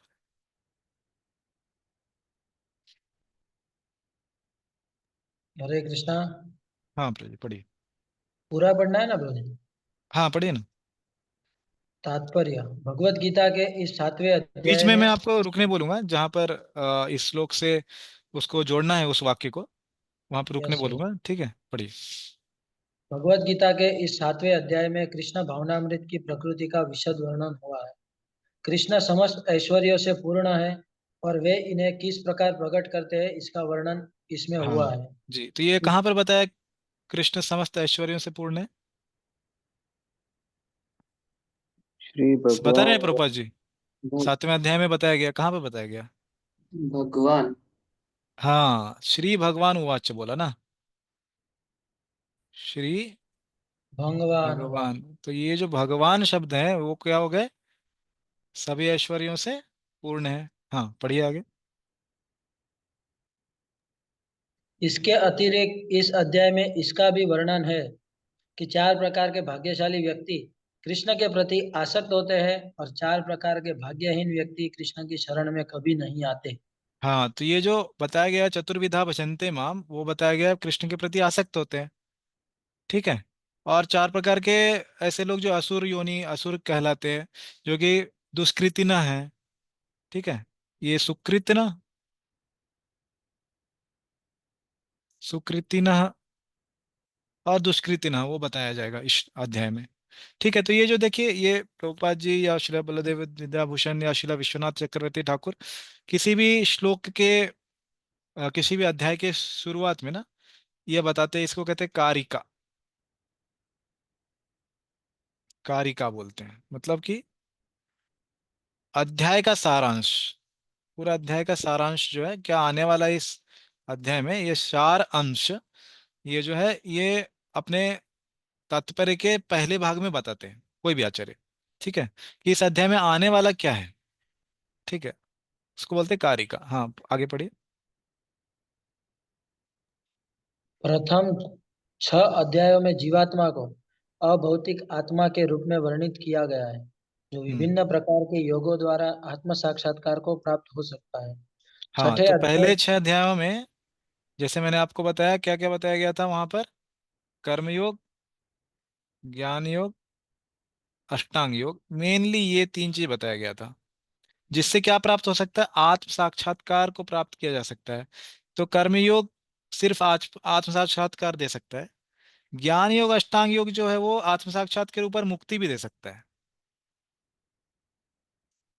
ठीक है। आत्म साक्षात्कार सिर्फ, कर्मयोग का लिमिटेशन वहीं तक है, आत्म साक्षात्कार सेल्फ रियलाइजेशन।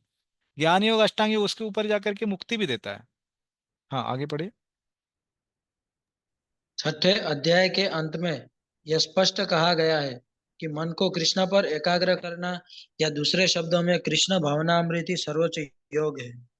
हाँ, कहाँ पे मन को बताया गया 6 अध्याय में के अंत में।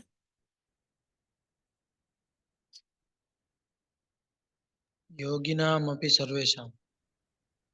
उसमें कहाँ पर योगी नाम आपके सर्वेशम में मन को एकाग्र करना है भगवान के ऊपर। मद गतेन अंतरात्मा। हाँ, वहां पे बताया मद गते ना अंतरात्मना, हाँ वहां पर बताया गया है। हाँ, आगे बढ़िए। मन को कृष्ण पर एकाग्र करने से ही मनुष्य परम सत्य को पूर्णतया जान सकता है, अन्यथा नहीं। हाँ, ये श्लोक में ये कहाँ पे बताया गया, ये जो है ये लाइन, मन को कृष्ण पर एकाग्र करने से मनुष्य पूर्णतया ज्ञान जान सकता है, कहाँ पे बताया इस श्लोक में। मन को एकाग्र करना कहाँ पे बताया इस श्लोक में। मया सक्त मना पार्थ।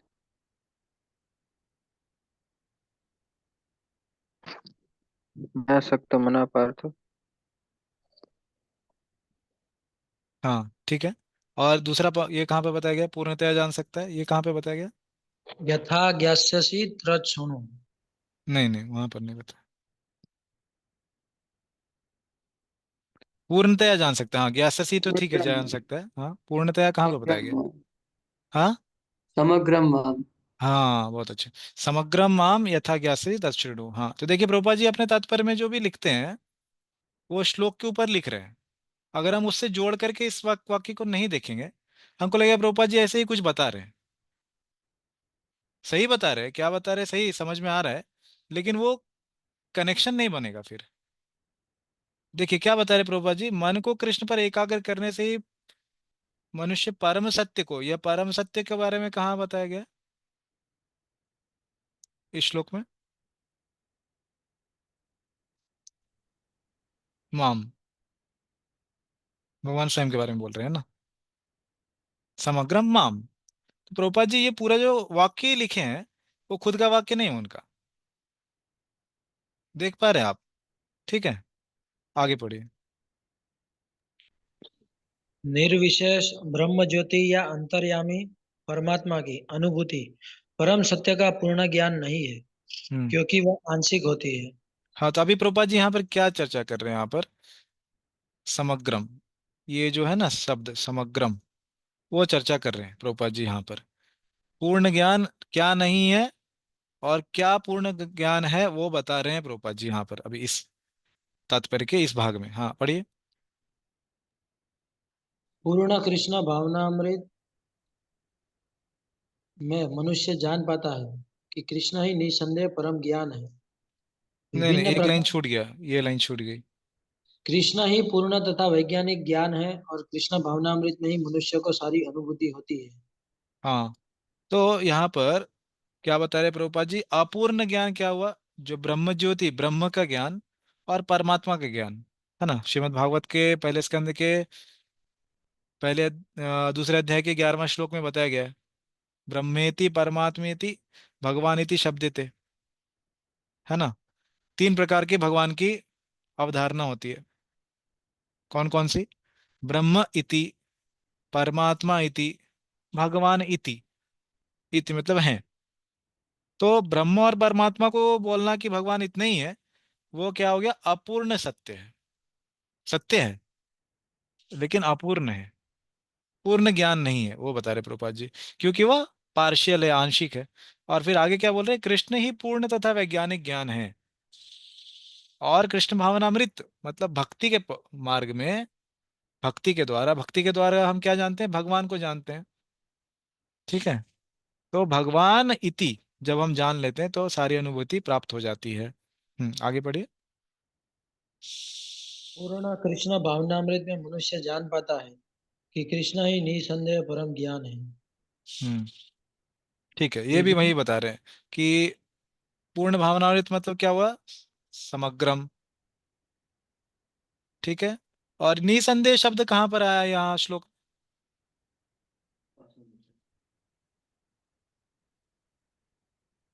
निसंदेह आया है कहीं पर? अष्ट हाँ, असंशय। देखिए,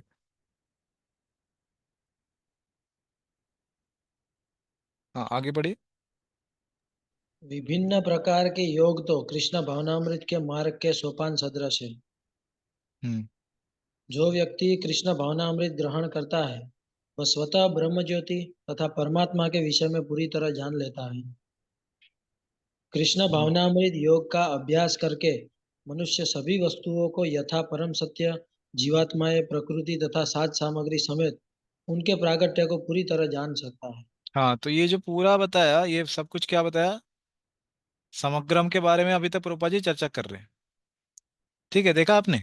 ये जो भी चर्चा हुई अभी तक, समग्रम के बारे में चर्चा हुई। किस प्रकार भगवान को पूरी तरह कोई व्यक्ति जान सकता है भक्ति के माध्यम से, वही चर्चा हुई यहाँ तक। तो आप ये जो भी प्रभुपाद जी बता रहे हैं अपने तात्पर्य में ना, उसको अपने श्लोक से देखते हुए आगे बढ़िए। तो आपको समझ में आया प्रभुपाद जी किसके बारे में कहाँ पर क्या बताए। नहीं तो हम प्रभुपाद की पुस्तकों को पढ़ेंगे और भूलेंगे, पढ़ेंगे और भूलेंगे, पढ़ेंगे और भूलेंगे। हमको याद ही नहीं रहेगा कहाँ पे प्रभुपाद जी किसके बारे में क्या बोलते हैं। अगर हम जब तक उसको श्लोक से जोड़ेंगे नहीं ना, तो हमको याद ही नहीं रहेगा प्रभुपाद जी इस शब्द के बारे में क्या बोले थे। ठीक है, आगे पढ़िए।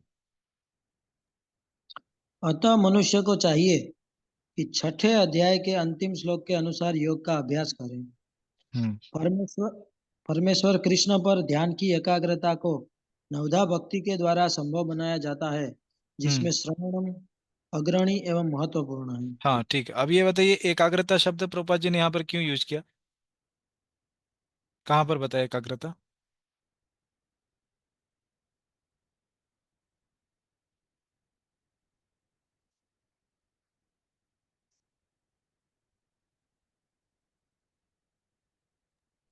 मई क्या? मई? मई तो वो भगवान खुद के लिए बोल रहे हैं, एकाग्रता शब्द कहाँ पर बताया गया है? इस श्लोक में बताया या छठे अध्याय के अंतिम श्लोक में बताया? कहाँ पर बताया?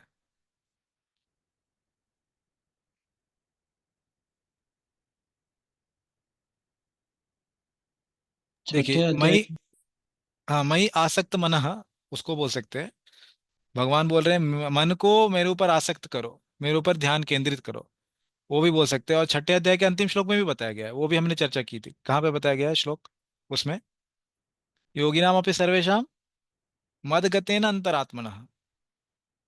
हाँ, वो मेरे ऊपर चिंतन करता है हमेशा, अपनी अंतरात्मा में।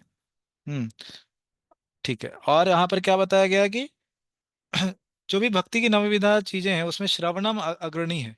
ये श्रवणम शब्द यहाँ पर प्रोपात जी अभी श्रवणम के बारे में क्यों चर्चा करने जा रहे हैं? कहाँ पर बताया श्रवण इस श्लोक में? तत्शृणु। हाँ, तत्त शृणु।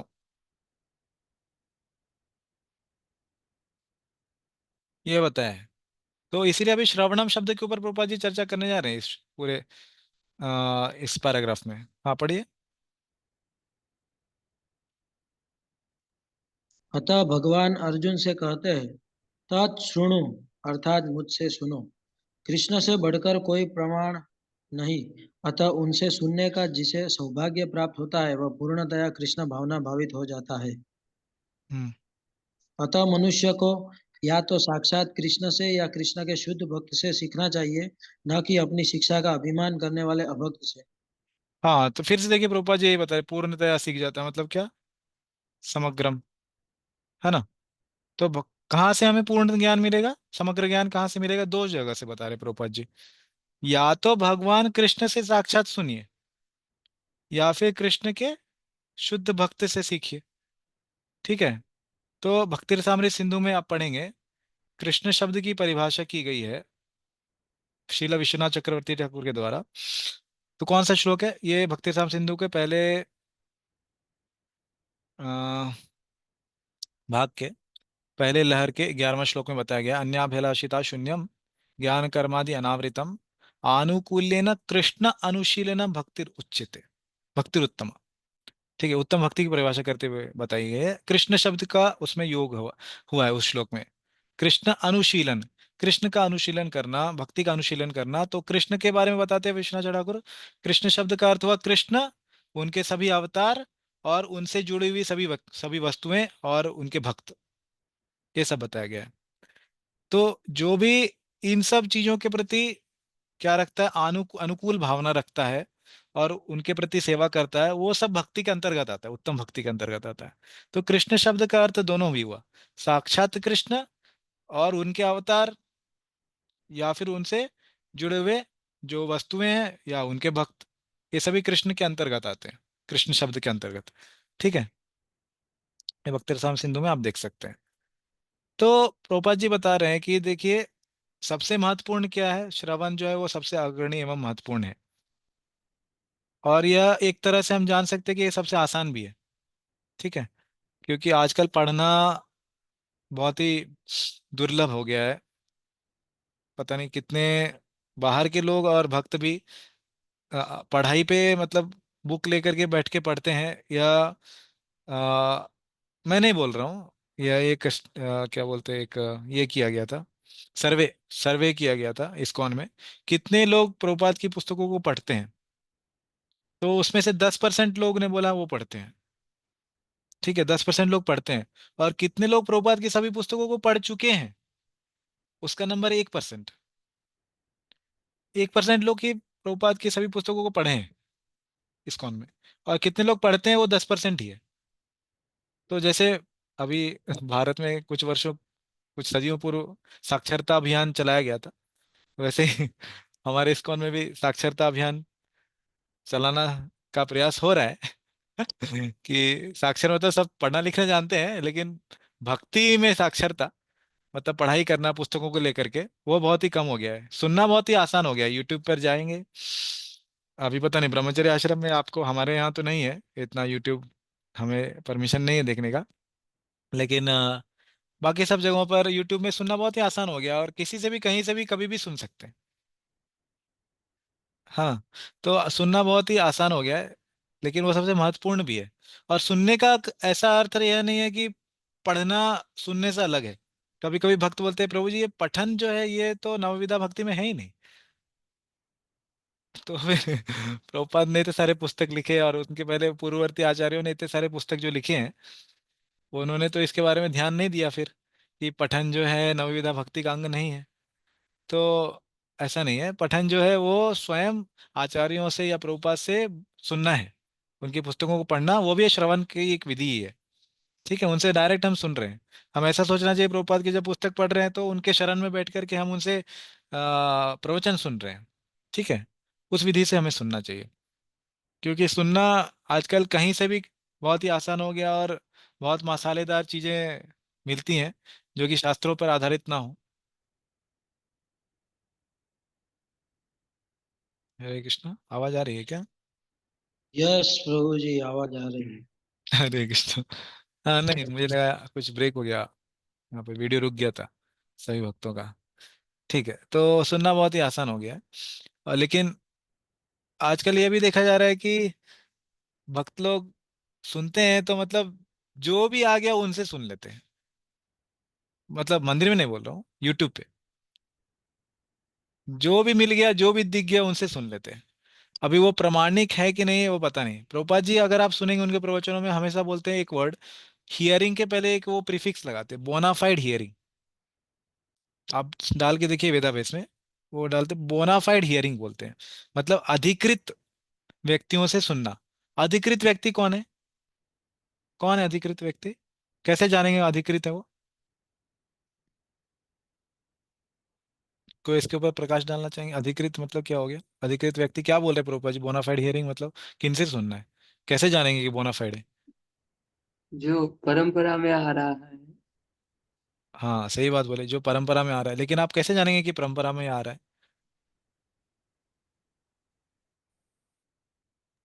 ये कैसे कि जानेंगे आप? कि, आ, जो भी चीजें बोल रहे हैं मतलब वो गुरु साधु और शास्त्र के अकॉर्डिंग अलाइन होता है।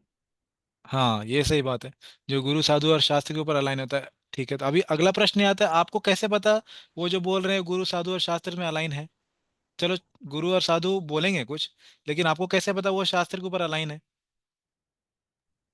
तो इसीलिए मतलब कि जैसे कि अभी इस्कॉन में हमारे फैसिलिटेटर्स और इस तरह से प्रोवाइड करते हैं, हम्म, तो किससे सुनना है वो गाइडेंस लेके सुन सकते हैं।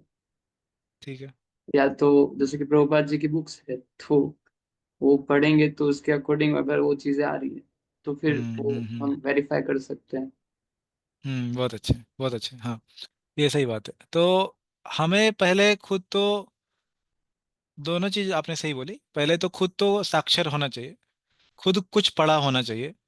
तभी हम जान सकते हैं कि जो दूसरा व्यक्ति कुछ जो बोल रहा है वो शास्त्रों के ऊपर आधारित है या नहीं। ठीक है, क्योंकि गुरु साधु और शास्त्र में सबसे महत्वपूर्ण कौन सा हुआ? शास्त्र। जी सही बात है, शास्त्र इसमें सबसे महत्वपूर्ण हुआ। तो अगर हम खुद को साक्षर नहीं रखेंगे, खुद अगर नहीं जानेंगे कि प्रभुपाद जी ने अपने पुस्तकों में क्या बोला है, तो हमें कोई भी कुछ भी बोलकर चला जाएगा और हम सोचेंगे कि यह परंपरा में आ रहा है।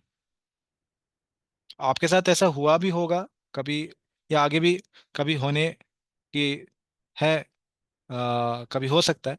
तो अगर हम खुद को साक्षर अगर नहीं रखेंगे तो हमें यह पता नहीं रहेगा कि वो परंपरा में आ रहा है या नहीं।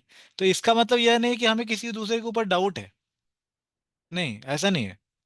ऐसा है कि हमें यह जानना है कि वो परंपरा में आ रहा है या नहीं। अगर कुछ परंपरा में नहीं है तो हम उसको छोड़ सकते हैं, लेकिन हमें यह तो कम से कम पता हो शास्त्रों के हिसाब से। खुद को साक्षर इतना तो बना लें कि जाने कि जो प्रभुपाद जी ने बोला है ये इसके बारे में क्या बोला है। ठीक है। और दूसरी बात हो गई कि जो जैसे प्रभु जी ने बताया कि हमें जो गाइडेंस दे रहे हैं, हमारे मेंटर हैं, फैसिलिटेटर है, काउंसलर है, अलग अलग जो भी शब्द आप यूज करते हैं, शिक्षा गुरु हैं, हाँ उनसे हम गाइडेंस में रहें। और जितना ज़्यादा हो सके हमारे दीक्षा गुरु, हमारे शिक्षा गुरु या पूर्ववर्ती आचार्य, हाँ उनसे हम सीखें। ठीक है। नहीं तो आजकल ऐसा हो गया है कि हमारे इस्कॉन में भी कोई भी बोलता है इस बाबा से सीखा, उस बुआ से सीखा, उस दीदी ने ऐसा बोला। ऐसा हमारे भक्त लोग कोट कर रहे हैं अभी। लेकिन अगर प्रभुपाद की आप पुस्तक पढ़ेंगे तो कहीं पर भी आप ऐसा नहीं देखेंगे। बहुत ही विरला है कि प्रभुपाद जी बोलते हैं कि भक्ति सिद्धार्थ सरस्वती ठाकुर ने ऐसा बोला है। वो भी बहुत विरला है। ये बोलेंगे कि विश्वनाथ चक्रधारी ठाकुर ने ऐसा बोला, और फिर बलदेव विद्याभूषण ने ऐसा बोला, श्रीधर स्वामी ने ऐसा बोला, आचार्यों का नाम बोलेंगे। ठीक है। और या फिर किसी शास्त्र का नाम बताएंगे, इस शास्त्र में ऐसा बोला गया है। ठीक है, तो वहां पर ऐसा बोलेंगे। ठीक, कुछ प्रश्न है देवेश्वर प्रभु, देवेश्वर मुकुंद प्रभु? हाँ प्रश्न पूछिए आप, क्या कुछ बताना चाहेंगे?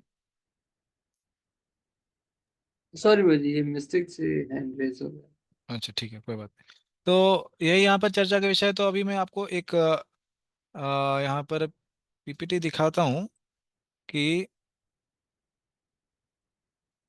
प्रभुपाद जी ने इसके बारे में क्या बोला है, कि हमें कैसे जानना चाहिए कि शास्त्र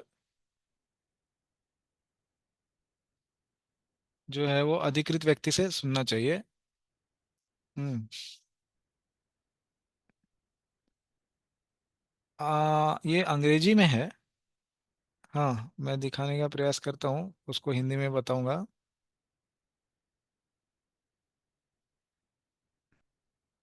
दिख रहा है कि आपको ये स्लाइड पीपीटी? यस। यस प्रभु जी। हाँ, इसको आर्ट ऑफ ऑथोरिटेटिव कोटिंग, मतलब अधिकृत प्रमाण को पेश करना, उसके बारे में है। ठीक है, तो अंग्रेजी में है। चलेगा, ये पढ़ूं थोड़ा? यस प्रभु जी। ठीक है, कोई भक्त पढ़ सकते हैं इसको? पढ़िए, फिर मैं हिंदी में बता देता हूँ। Sometimes we argue. Somebody has said like this. Some Mahatma says like this. That is not a very valued argument. Valued argument is when you quote from the Vedic literature that is valuable. Veda Praman, Shruti Praman. The Shruti Praman is accepted amongst the authorities. Just like Chaitanya Mahaprabhu, all the acharyas, they write comments on any authoritative book, immediately giving quotations from Vedas to support his comments. Otherwise, a personal comment has no meaning. If I comment on some Vedic literature on my personal point of view, that is useless. It has no meaning, but it is going on. Oh, such and such person. हाँ, तो यह प्रभुपाद जी का प्रवचन है, 22 फरवरी 1971 का, आप देख सकते हैं फोलियो में। प्रभुपाद जी ने प्रवचन में ऐसा बोला है। क्या बोला है? समटाइम्स वी आर्ग्यू, कभी कभी हम यहाँ ऐसा बोलते हैं कि कोई तो ऐसा व्यक्ति है जो ऐसा महात्मा है, उन्होंने ऐसा कह दिया। यह बहुत ही मूल्यवान वाक्य नहीं है, ऐसा बोल रहे हैं। क्यों? क्योंकि मूल्यवान वचन वह है जब हम किसी वैदिक ग्रंथ के ऊपर आधारित कुछ बोलते हैं, वो मूल्यवान है, ऐसा बोल रहे प्रभुपाद जी। कौन सा वो वैदिक ग्रंथ? वेद प्रमाण बोलना चाहिए, श्रुति प्रमाण बोलना चाहिए। हाँ, वो बोला जाता है। वो जो भी अधिकृत व्यक्ति हैं, वो ऐसा बोलते हैं, उनके द्वारा मान्य है ये सब। ठीक है, तो अर्जुन भी भगवान को क्या बोलते हैं? असित देवल ने आपको भगवान माना है, इसीलिए मैं भी मान रहा हूँ, है ना। और एक बड़े बड़े मुनियों ने आपको भगवान माना है, भगवान, इसीलिए मैं भी आपको मान रहा हूँ। वो बता रहे कि कैसे हम किसी को, व्यक्ति को एक्सेप्ट कर सकते हैं, उनको हम समझ सकते हैं। तो बोल रहे हैं वैदिक लिटरेचर जो ग्रंथों में बताया गया है वो हमें देखना चाहिए। और हमारे लिए वैदिक लिटरेचर क्या है? गौड़िया ग्रंथ, जो हमारे पूर्ववर्ती आचार्य ने दिया है, जो शिला प्रभुपाद जी ने दिया है, वो हमारे लिए वैदिक लिटरेचर है। ठीक है, ऋग्वेद और सामवेद के बारे में यहाँ पर प्रभुपाद जी नहीं बोल रहे हैं, वो है। लेकिन हमारे लिए गौड़ीय ग्रंथ बहुत ज्यादा महत्वपूर्ण है, क्योंकि वो नाना शास्त्र विचारणैक निपुणो सद्धर्म संस्थापको, षडगोस्वामी ने सभी ग्रंथों का, वैदिक ग्रंथों का सार निचोड़ करके हमें दिया है गौड़ीय ग्रंथ।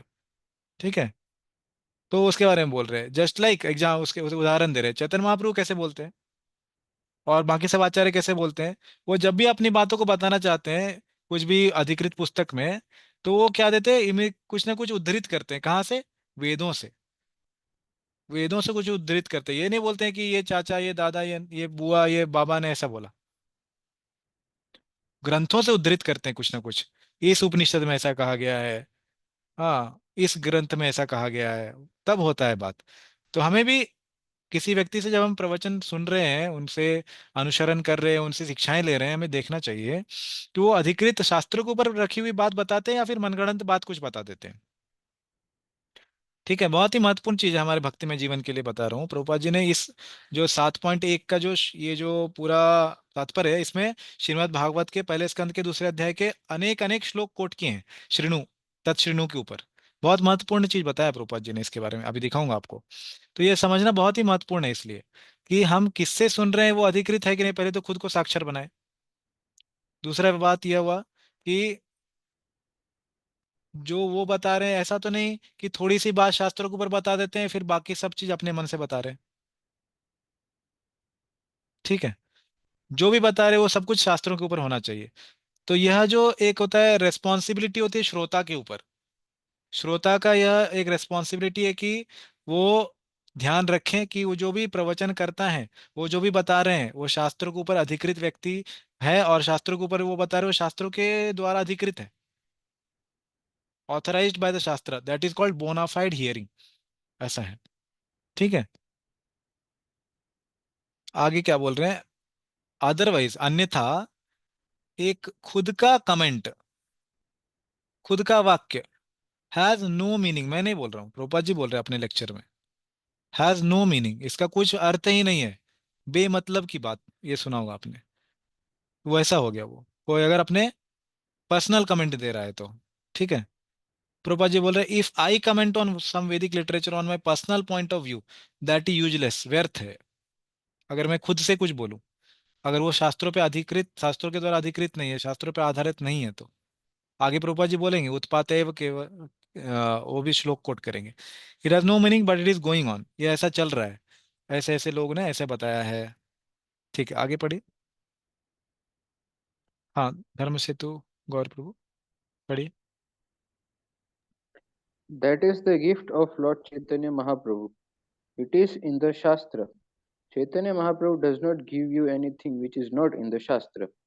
He is Acharya, although he is God himself. He can make Shastra. Whatever he does, whatever he speaks, that is Shastra. But still, because he is playing the part of Acharya, he immediately gives Vedic evidences. That is the way of Acharya. Acharyas will never say, I think it is my opinion. No, such things are not accepted. No personal opinion. It must be supported by Vedic evidences. That is called Parampara system, genuine system of understanding. हाँ, धन्यवाद प्रभु जी। तो जैसे प्रभु जी ने बताया कि प्रभु जी जो भी अधिकृत है वो परंपरा में आना चाहिए, तो वही यहाँ पर बताया प्रभुपाद जी ने, परंपरा में आना चाहिए वही अधिकृत है, सही बात है। लेकिन परंपरा में आ रहा है हम जानेंगे कैसे जब तक हम शास्त्रों को नहीं जानेंगे, तो ठीक है, तो अगर हम शास्त्र सभी नहीं भी पढ़े हैं, तो हम प्रवचनकर्ता से यह पूछ सकते हैं, प्रभु जी आप जो बता रहे हैं ये किस शास्त्र पे आधारित है, ये श्रोता की रिस्पॉन्सिबिलिटी है। ठीक है, यह कोई डिसरेस्पेक्ट नहीं है, यह हमारी रिस्पॉन्सिबिलिटी कि हम जो सुने वो शास्त्रों पे आधारित है। ठीक है, तो इसको हमें अगर कभी लगे कि प्रवचनकर्ता ऐसा कुछ बोल रहे हैं, या फिर मैं भी कभी आपको कुछ बोलूं यहाँ पर, आपको लगे कि यह शास्त्रों पर आधारित नहीं है, तो आप खुल के पूछ सकते हैं कि प्रभु जी मुझे लग रहा है कि यह हमारे भक्तिमय सिद्धांत में नहीं बैठता है, आप बताइए ये शास्त्र पे आधारित है, हमारे गौड़ीय ग्रंथ में कहाँ पर बताया गया इसके विचार के बारे में। ठीक है, ऐसे हमें चर्चा कर लेनी चाहिए, बहुत ही रेस्पेक्टफुल से वैष्णव एटिकेट के साथ पूछना चाहिए ऐसे प्रवचनकर्ता को कि प्रभु जी यह बात ग्रंथों में कहाँ पर बताई गई है, प्रभुपाद जी ने इसके बारे में कहाँ बताया है, पूर्ववर्ती आचार्यों ने कहाँ पे बताया है इसके बारे में, कौन से शास्त्र में इसके बारे में चर्चा हुई है। ठीक है, ऐसा पूछ लेना चाहिए उनको बहुत ही सम्मान पूर्वक, वैष्णव एटिकेट के द्वारा। ठीक है, और ऐसा कभी नहीं सोचना चाहिए हाँ मैं तो ज्यादा जानता हूँ, मैं ज्यादा जानता हूँ इसीलिए मैं उनको पूछ सकता हूँ, उनको दिखा सकता हूँ, ऐसा कभी भी हमारा मन में विचार नहीं होना चाहिए। ठीक है, बहुत ही विनय पूर्वक, विनम्रता पूर्वक उनसे प्रश्नोत्तर करना चाहिए। ठीक है, तो यहाँ पर यह बताया गया है, no such things are accepted, no personal opinion. ठीक है, आगे पढ़िए। Without the support of Shruti, Smriti, Puran, any religious movement for understanding God is simply a disturbance. Utpat eva kalpate. Even Krishna, he is God himself. He is speaking. He is giving reference to the Vedanta Sutra. Brahma Sutra Vedes Cheva पदश्चैव हेतु मद्भिर विनिश्चित है। Bhagavad Gita 13.5. So without reference to the Vedic literature, anything you speak, it has no ground. Shruti Praman, this is Vedic culture. Shruti Praman. It must be supported by Shruti. In Chaitanya Charitamrita, you will find whatever Sri Chaitanya Mahaprabhu says, he immediately gives Vedic evidence, Shruti Praman. हाँ, तो ये शाम का दर्शन है प्रभुपाद जी का, 12 अगस्त 1976 को उन्होंने यह बताया है। ठीक है, कि किसी भी चीज को आप धारण करें बोनाफाइड माने कब, जब श्रुति स्मृति पुराण आदि पांचरात्रि की विधि के ऊपर आधारित है, और उसके अलावा क्या होगा, उत्पात एवं कल्पते हो जाएगा वो। तो दो उदाहरण बताए प्रभुपाद जी ने, पहला उदाहरण भगवान कृष्ण का स्वयं, जब वो भगवत गीता में कुछ बताते हैं तो वो खुद भी बोलते हैं, ब्रह्म सूत्र पद, ब्रह्म सूत्र में जो बताया गया है, श्लोकों में बताया गया है, च वो मद, मेरा भी विचार उसी के ऊपर आधारित है, ऐसा बोल रहे हैं, हेतु मदवीर विनिश्चित है। सो विदाउट रेफरेंस टू वेद, एक पहला उदाहरण कृष्ण भगवान का। दूसरा चैतन्य महाप्रभु का उदाहरण बताया, चैतन्य महाप्रभु चैतन्य चरितामृत में कुछ भी बोलते हैं तो शास्त्रों के आधार पर बोलते हैं, आप पढ़िए चैतन्य चरितामृत। वो शास्त्र के ऊपर बताएंगे। भक्तर सामने सिंधु आप पढ़िए रूप गोस्वामी का, एक डेफिनेशन बताया भक्ति का, पहला अन्याभिलाषिता शून्यम, उसके ऊपर रेफरेंस दिया नारद पंचरात्र से, कि नारद मुनि ऐसा बोलते हैं, सर्व उपाधि विनिर्मुक्तम तत्परो, वो, हरे कृष्ण। तो ये जो श्लोक वो बताते हैं कि इसके ऊपर आधारित है। श्रीमद् भागवत से वो प्रमाण देते हैं कि ये भागवतम में भक्ति की परिभाषा की गई है कपिल मुनि के द्वारा, उसके ऊपर मेरा ये जो भक्ति की परिभाषा है उसके ऊपर दिया है मैंने। तो ऐसे रूप गोस्वामी प्रेजेंटेशन करते भक्ति रसायन सिंधु में। वो वैदिक भक्ति की परिभाषा देते तो तुरंत बोलते हैं कि ये कहाँ से परिभाषा मैंने ली है, ये यहाँ से लिया है। भाव भक्ति की परिभाषा, प्रेम भक्ति की परिभाषा, जो भी देते परिभाषाएं उस सभी का प्रमाण देते हैं वो। ठीक है, आगे पढ़िए। Speaking on Shruti Praman, Srila Prabhupada, books means solid ground. What we want to preach, it is recorded, not any concocted ideas. There is direction by Rup Goswami, Shruti, Smriti, Puran Adi, devotional service of the Lord that ignores the authorized Vedic literatures like the Upanishads, Purans, and Narad Panchratra is simply an unnecessary disturbance in society. Bhakti Rasamrit Sindhu 1.2.101.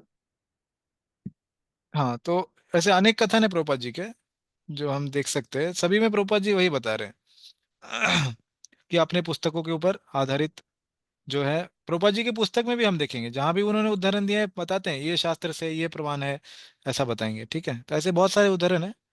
तो in learned circles you cannot say anything hotch potch, that will not be accepted. If you support your statement from the evidence of Vedas then you are accepted as authority. तो ये हुआ bonafide hearing. ठीक है, तो ऐसा कोई नहीं बोलना चाहिए हाँ मेरे से सुनो, देखो मैं बोल रहा हूँ तो ग्रहण करो, ऐसा नहीं। ये मेरा ओपिनियन है, मेरा मत है, ऐसा नहीं। ठीक है, ऐसे प्रवचनकर्ताओं से हम सुनने के लिए राजी नहीं है। ठीक है, ऐसा बोल रहे हैं। तो अभी देखिए भगवत गीता के श्लोक के ऊपर वापस जाते हैं। अभी प्रभुपाद जी यहाँ पर क्या बोलेंगे, श्रीमद् भागवत से पूरा जो है वो उदाहरण कर रहे हैं। कौन से श्लोक, द्वितीय अध्याय प्रथम स्कंद के, शृण्वतां स्वकथा कृष्ण पूर्ण श्रवण कीर्तन हृदयन्तस्थो हि अभद्राणि विदुनोति सुहृत्सतां नष्टप्रायेषु अभद्रेषु नित्यं भागवत सेवया भगवती उत्तम श्लोके भक्तिर्भवति नैष्ठिकी तदा रजस्तमो भावाः कामलोभादयश्च ये चेत एतैरणाविद्धं स्थितं सत्त्वे प्रसीदति एवं प्रसन्न मनसो भगवद्भक्ति योगतः भगवत्तत्त्वविज्ञानं मुक्तसङ्गस्य जायते विद्यते हृदय ग्रंथिश्छिद्यन्ते सर्वसंशयाः क्षीयन्ते चास्य कर्माणि दृष्ट एवात्मनि ईश्वरे है। तो ये सभी श्लोक प्रभुपाद जी ने कोट किया।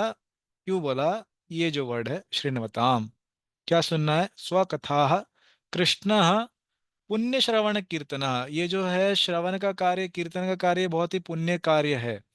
क्यों, इससे क्या होता है, हृदयंतस्थो, हृदय के अंदर जो स्थित है क्या, अभद्र, अभद्राणी बहुत सारे अभद्र, विधुनोति, धुनोति मतलब साफ होना, विधुनोति मतलब विशिष्ट रूपेण धुनोति, हाँ बहुत अच्छे से धुनाई हो जाती है, उसकी सफाई हो जाती है।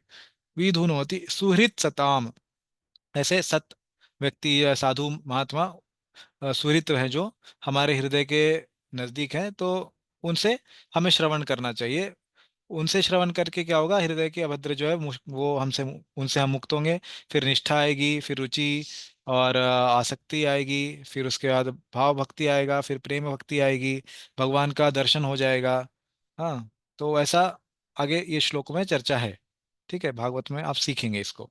तो पूरा जो प्रभुपाद जी यहाँ पर बता रहे हैं इसके ऊपर ही चर्चा कर रहे हैं कि ये श्रवण का कार्य कितना ही महत्वपूर्ण है। ठीक है, अतः श्री कृष्ण से या कृष्ण भावनान्वित भक्तों के मुख से सुनकर ही कृष्ण तत्व को जाना जा सकता है।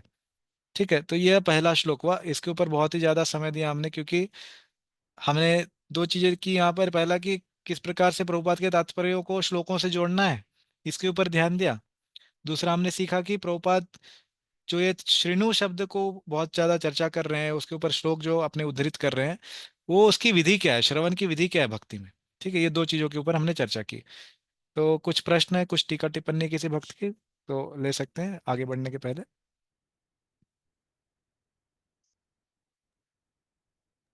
हरे कृष्णा। हरे कृष्ण। प्रभु जी, मेरा क्वेश्चन था, हाँ बोलिए प्रभु जी। जैसे कि भगवान यहाँ पे बताते हैं कि nature of the Krishna consciousness, जो पर्पल में फर्स्ट लाइन में बताते हैं, जी। प्रकृति, हाँ तो उसको थोड़ा अगर आप बता सके, लेकिन कैसे कृष्ण,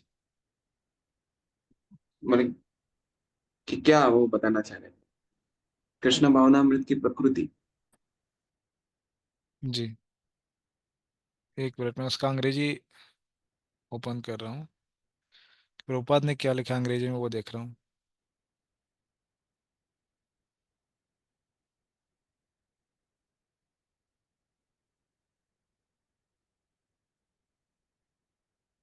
जी। हाँ, तो प्रभुपाद जी ने वही लिखा है कि the nature of Krishna consciousness is fully described. तो भगवत गीता के 7वें अध्याय में कृष्ण भावनामृत की प्रकृति का विशद वर्णन हुआ है। तो इसका मेरी समझ तो ये है प्रभु जी कि, मेरी समझ मतलब शास्त्रों के ऊपर आधारित, जो भी यहाँ पर प्रभुपाद जी ने बताने का प्रयास किया है बाकी के अपने तात्पर्य में यहाँ पर, और पूर्ववर्ती आचार्यों ने जैसा बताया है, तो उन्होंने बताया ये प्रकृति मतलब यही हुआ प्रभु जी, ये ज्ञान और विज्ञान। ठीक है, भौतिक जगत का ज्ञान और आध्यात्मिक जगत का ज्ञान, इसके ऊपर ही चर्चा हो रही है।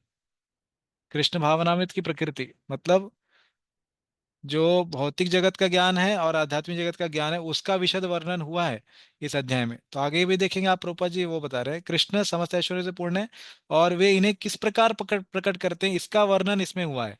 तो क्या प्रकट कर रहे हैं वो, ये भौतिक जगत में दो चीजें प्रकट कर रहे हैं, प्रकृति और जीवात्मा, जो कि ज्ञान के अंतर्गत आ गया। और दूसरा चीज क्या प्रकट कर रहे हैं, आध्यात्मिक जगत, जो कि विज्ञान के अंतर्गत आ गया।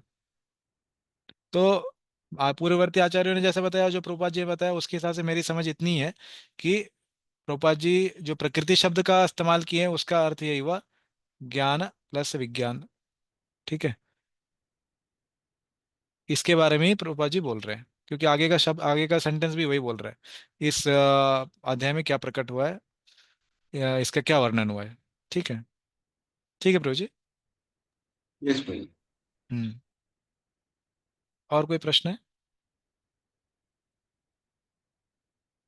हाँ, तो अभी दूसरे श्लोक से लेकर के 11वें श्लोक तक, हाँ, तो ज्ञान और विज्ञान के बारे में, विज्ञान की चर्चा ज्यादा नहीं होने वाली इस अध्याय में, क्योंकि वो नवा अध्याय का मुख्यतः उसमें आएगा, भाग है। लेकिन इस अध्याय में ज्यादातर वो ज्ञान की चर्चा होगी, प्रकृति और जीवात्मा, उसकी चर्चा होगी इस अध्याय में।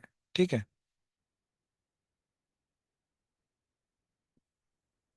हम्म, तो प्रभु जी हम कितने बजे तक कर रहे हैं ये क्लास, दशरथ पुत्र प्रभु जी?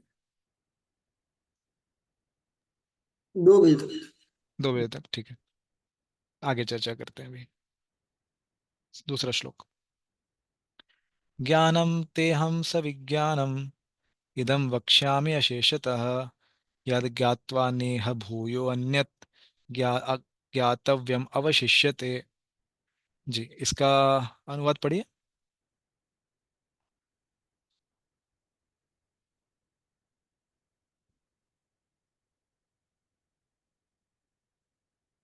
कोई पढ़िए। ठीक है, मैं बोलता हूँ, देवेश्वर मुकुंद प्रभु, हाँ आप पढ़िए। अब मैं तुमसे पूर्ण रूप से व्यवहारिक तथा दिव्य ज्ञान कहूंगा। इसे जान लेने पर तुम्हें जानने के लिए और कुछ भी शेष नहीं रहेगा। धन्यवाद। तो क्या बोल रहे हैं, ज्ञानम ते हम सविज्ञानम।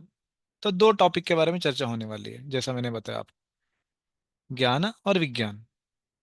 कहाँ पे चर्चा होने वाली है, इस अध्याय में चर्चा होने वाली है। ठीक है, इदम, ये दोनों चर्चा होने वाली है। वक्ष्यामि अशेषतः, मैं कहूंगा, भगवान बोल रहे हैं मैं कहूंगा, कैसे कहूंगा, पूर्ण रूप से कहूंगा। ये पहले शब्द कहाँ पर आया, समग्रम। ठीक है, समग्रम बोल दिया था पहले। अशेषतः कहूंगा, तो अशेषता का मतलब ऐसा नहीं कि कुछ शेष नहीं रहेगा, रहेगा, क्योंकि कोई भी भगवान को पूर्ण रूप से जान ही नहीं सकता। लेकिन भक्ति को अनुशीलन करने के लिए जो चाहिए वो बता दूंगा, भक्ति को मार्ग को ऊपर आपको चलने के लिए क्या क्या चाहिए वो बता दूंगा आपको। ठीक है, ऐसा बोल रहे हैं, पूर्ण रूप से जान लोगे। फिर क्या होगा जानने के बाद, याद ज्ञातवा, ज्ञातवा मतलब जानने के बाद क्या होगा, न इह भूयो अन्यत ज्ञात्वम अवशिष्यते। इस संसार में आगे भूयः अन्यत कुछ भी और अन्य ज्ञातव्यम जानने की इच्छा या जानने योग्य अवशिष्यते नहीं रहेगा। न न अवशिष्यते। ठीक है। न अवशिष्यते जुड़ा हुआ है। ठीक है, कुछ भी अवशेष रहेगा ही नहीं ये जानने के बाद।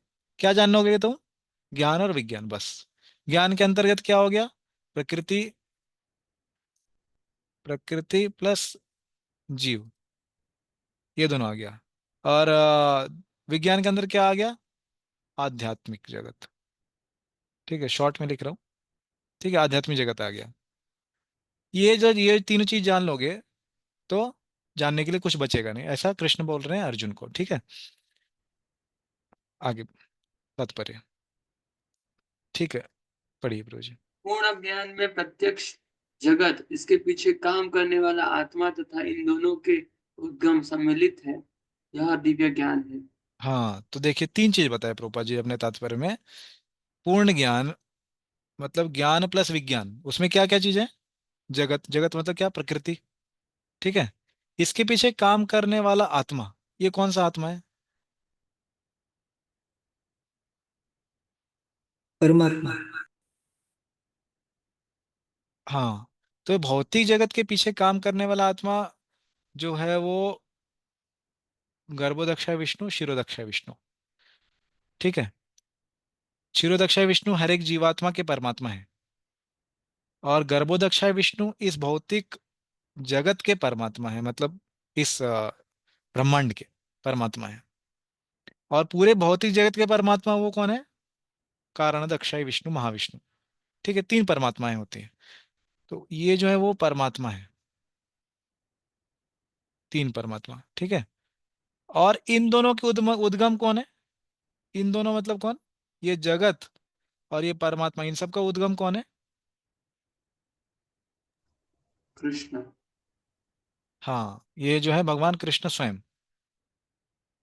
ठीक है, तो ये जो हो गया दोनों के उद्गम सम्मिलित, ये हो गया विज्ञान का विषय। ठीक है, और ये जो जगत और ये परमात्मा है तीन, इनका जो विषय हो गया इसको कहलाता है ज्ञान का विषय। ठीक है, तो ये आप समझ लीजिए, ज्ञान का विषय जो भी भौतिक जगत से जुड़ा हुआ है। ठीक है, तो क्योंकि जगत में ही जीव भी आ गए, जीव जगत के बाहर नहीं है, तो ये ज्ञान का विषय हो गया। जगत प्लस जीव और परमात्मा जो भी भौतिक जगत से जुड़ा हुआ है वो ज्ञान के अंदर आ गया। और जो विज्ञान का विषय है वो आध्यात्मिक जगत का विषय है। ठीक है, ये आप याद रखिए, इस अध्याय का सारांश है। ठीक है, ज्ञान और विज्ञान। आगे पढ़िए। पूरा पढ़ना है मुझे या सिर्फ हाइलाइटेड? हाँ नहीं, सिर्फ हाईलाइटेड पढ़ेंगे। जब समस्त कारणों के कारण का पता चल जाता है तो सभी ज्ञेय वस्तुएं ज्ञात हो जाती है और कुछ भी अज्ञेय नहीं रह जाता। वेदों का मुंडक उपनिषद 1.3 कहना है, कस्मिन् भगवो विज्ञाते सर्वमिदं विज्ञातम भवति। जी, तो देखिए प्रभुपाद जी ने अभी बोला ना, इतने सारे हमने उदाहरण देखे प्रभुपाद जी, कुछ भी आप बोलते हैं शास्त्र के आधार पर बोलिए। प्रभुपाद जी देखिए एक सेंटेंस बोले वो, यहाँ से यहाँ तक, जब समस्त कारणों के कारण का पता चल जाता है तो सभी ज्ञेय वस्तुएं ज्ञात हो जाती है। और पिछले श्लोक में भी एक सेंटेंस बोला था, देखिए।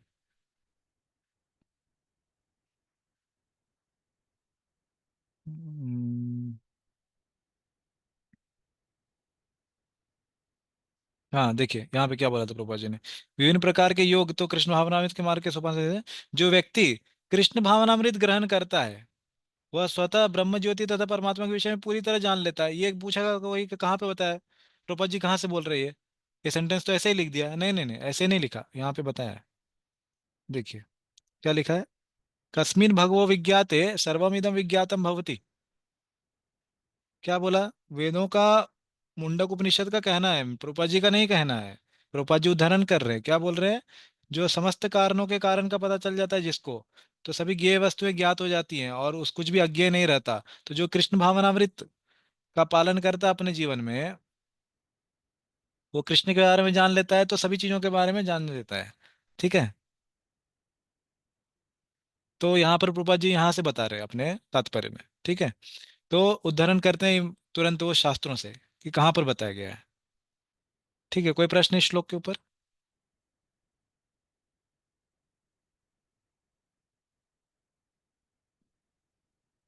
कुछ बताना चाहेंगे, कुछ जोड़ना चाहेंगे इसमें, या कुछ प्रश्न है? ठीक है, फिर आगे बढ़ते हैं। तीसरा श्लोक। मनुष्याणां सहस्रेषु कश्चिद् यतति सिद्धये यतताम् अपि सिद्धानां कश्चिन् मानमेत्ति तत्वतः।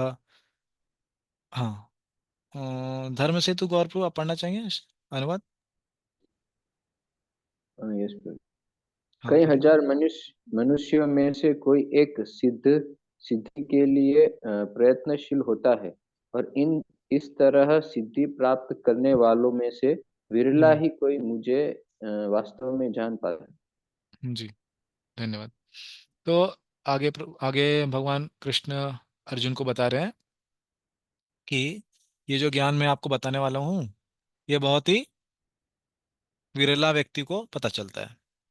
ठीक है, तो ज्ञान और विज्ञान में ज्यादा आसानी से क्या प्राप्त हो सकता है? दो चीजें हमने चर्चा की, ज्ञान और विज्ञान, सही। ज्ञान। ज्ञान जो है, हाँ, ज्ञान जो वो आसानी से प्राप्त हो सकता है। ठीक है, क्योंकि यह जो भौतिक जगत का जो ज्ञान है, यह कर्म योग, ज्ञान योग, अष्टांग योग वालों को जरूरत लगती ही लगती है। ठीक है, लेकिन ये जो विज्ञान का विषय है ना, ये सिर्फ भक्ति योगी को ज्ञान जान पाते हैं। ये तो भक्ति योगी में रहता ही है, उनको पता रहता ही है भौतिक जगत का कैसे विवेचन हो रहा है। लेकिन भक्ति योगी को विज्ञान के बारे में पता रहता है, जो कि बाकी लोगों को, ये कर्म योगी, ज्ञान योगी, अष्टांग योगी को पता नहीं रहता है। क्यों? क्या है विज्ञान का विषय? आध्यात्मिक जगत का विषय। कौन सा विषय? मैंने बताया आपको पहले, आगे के तात्पर्यों में आएगा, बलदेव विद्याभूषण और विश्वनाथ ठाकुर भी बताएंगे, प्रोपा जी भी बताएंगे। कौन सा विषय? पांच रसों में भगवान कृष्ण अपने भक्तों के साथ किस प्रकार से लीलाएं करते हैं, उसका विषय विज्ञान है। वो ज्ञान योगी, अष्टांग योगी तो पल्ले नहीं पड़ता है। ठीक है, कैसे भगवान कृष्ण यशोदा माता के द्वारा दामोदर लीला में बांधे जाते हैं, उनको समझ में ही नहीं आएगा। वो है विज्ञान का विषय। ठीक है, क्यों भगवान को मदन मोहन बोला गया और श्रीमती राधा रानी को मदन मोहन मोहिनी कहा गया है, वो ज्ञान योगी को कभी समझ में ही नहीं आएगा, सिर्फ भक्ति योगी जान सकता है। ठीक है, तो वो विषय जो है बहुत ही विरला व्यक्तियों को तत्वतः पता होता है। विज्ञान और ज्ञान दोनों सिर्फ भक्ति योगी को पता चल सकता है। तो ये जो श्लोक में तत्वतः बताया गया ना प्रभु जी, ये तत्वतः ये विज्ञान के बारे में बोला गया है। ओके, ये विज्ञान है। क्या हो गया? ठीक है, ये सिर्फ ज्ञान का विषय नहीं है, ये विज्ञान का विषय है तत्वतः, ये आप नोट कर लीजिए। ठीक है, तत्वतः मतलब विज्ञान हुआ, ना सिर्फ ज्ञान। ज्ञान तो सबको पता है। देखिए अभी ये श्लोक में क्या बोल रहे हैं भगवान? मनुष्या नाम। ठीक है, षष्ठी विभक्ति फिर से, बहुत सारे मनुष्यों में, 1,000 नहीं, 1,000 नहीं बोला, सहस्त्र नहीं बोला, हजारों। कभी कभी भक्त ऐसा कैलकुलेशन करते हैं, प्रभु जी 1,000 यहाँ पर, और फिर से उसमें 1,000, मतलब 1,000 इंटू 1,000 10 लाख। 10 लाख में से एक भक्त बनता है ना प्रभु जी? मतलब 10 लाख लोगों को हम प्रचार करेंगे, भगवदगीता बांटेंगे तो एक भक्त मिलेगा? नहीं नहीं, ऐसा नहीं बताया गया। ऐसा कैलकुलेशन कुछ नहीं करना है। हाँ, ऐसा मैथमेटिक्स इंजीनियरिंग तक ही ठीक था, आगे मत कीजिए। ठीक है, हजार नहीं बोला है पहला, तो यहाँ पर सहस्त्रेषु क्या लिखा है प्रभुपाद जी ने? हजारों, थाउजेंड्स, अंग्रेजी में बोलेंगे उसको, थाउजेंड नहीं बोलेंगे, थाउजेंड, अमंग मेनी थाउजेंड्स। अगर अंग्रेजी में अभी आप देखेंगे प्रभुपाद का जो है वो थाउजेंड्स लिखा है। ठीक है, कस उस हजारों में से कुछ लोग क्या होंगे? यतति सिद्धये, क्या प्रयत्न करता है वो? सिद्धि प्राप्त करने का। सिद्धि मतलब क्या? मुक्ति। मुक्ति प्राप्त करने की वह चेष्टा करता है। हजारों में से, हजारों मनुष्यों में से कोई एक, वैसे हजारों हजार में से, हाँ, जो कि ऐसे सिद्धा नाम, सिद्ध फिर से षष्ठी विभक्ति है यहाँ पर, सिद्ध लोगों में से, बहुत सारे सिद्ध लोगों में से, ऐसे प्रयत्न करने वालों लोगों में से कोई एक मुझे जान पाता है। किस प्रकार से? तत्वतः, जैसा मैं तत्वतः हूँ, विज्ञान भी जान पाता है। सिर्फ ज्ञान नहीं, विज्ञान और ज्ञान दोनों भी जान पाता है वो। मुख्यतः विज्ञान के बारे में बोल रहे हैं, विज्ञान भी जान लेता है वो। मतलब वैसे हजारों मुक्त आत्माओं में से कोई एक ही भक्त बन सकता है या भक्ति को प्राप्त करेगा। तो ऐसी कौन सी विधि है जो कि जिसके द्वारा भक्ति प्राप्त की जाती है? बताइए, कौन सी विधि के द्वारा हम भक्ति प्राप्त कर सकते हैं? क्या करना होगा हमको भक्ति प्राप्त करने के लिए? श्रवणम। श्रवणम तो भक्ति का पहला एक अंग है ना। नवदा वो- भक्ति। हाँ, वो उससे भक्ति मत का अंग है, भक्ति होती है उससे। भक्ति हमें हम आएंगे कैसे भक्ति में? अभी भी मान लो कोई व्यक्ति है बाहर, वो बोलेगा प्रभु जी आप ब्रह्मचारी इतने अच्छे मंदिर में आप 16 माला कर रहे हैं, मैं भी भक्त बनना चाहता हूँ। कैसे बनेगा भक्त वो? श्रद्धा से। हाँ, अच्छी बात है, बहुत अच्छी बात है। श्रद्धा कैसे आएगी? किसी को? साधु संग। हाँ, कैसे आएगी श्रद्धा? श्रद्धा कैसे आएगी?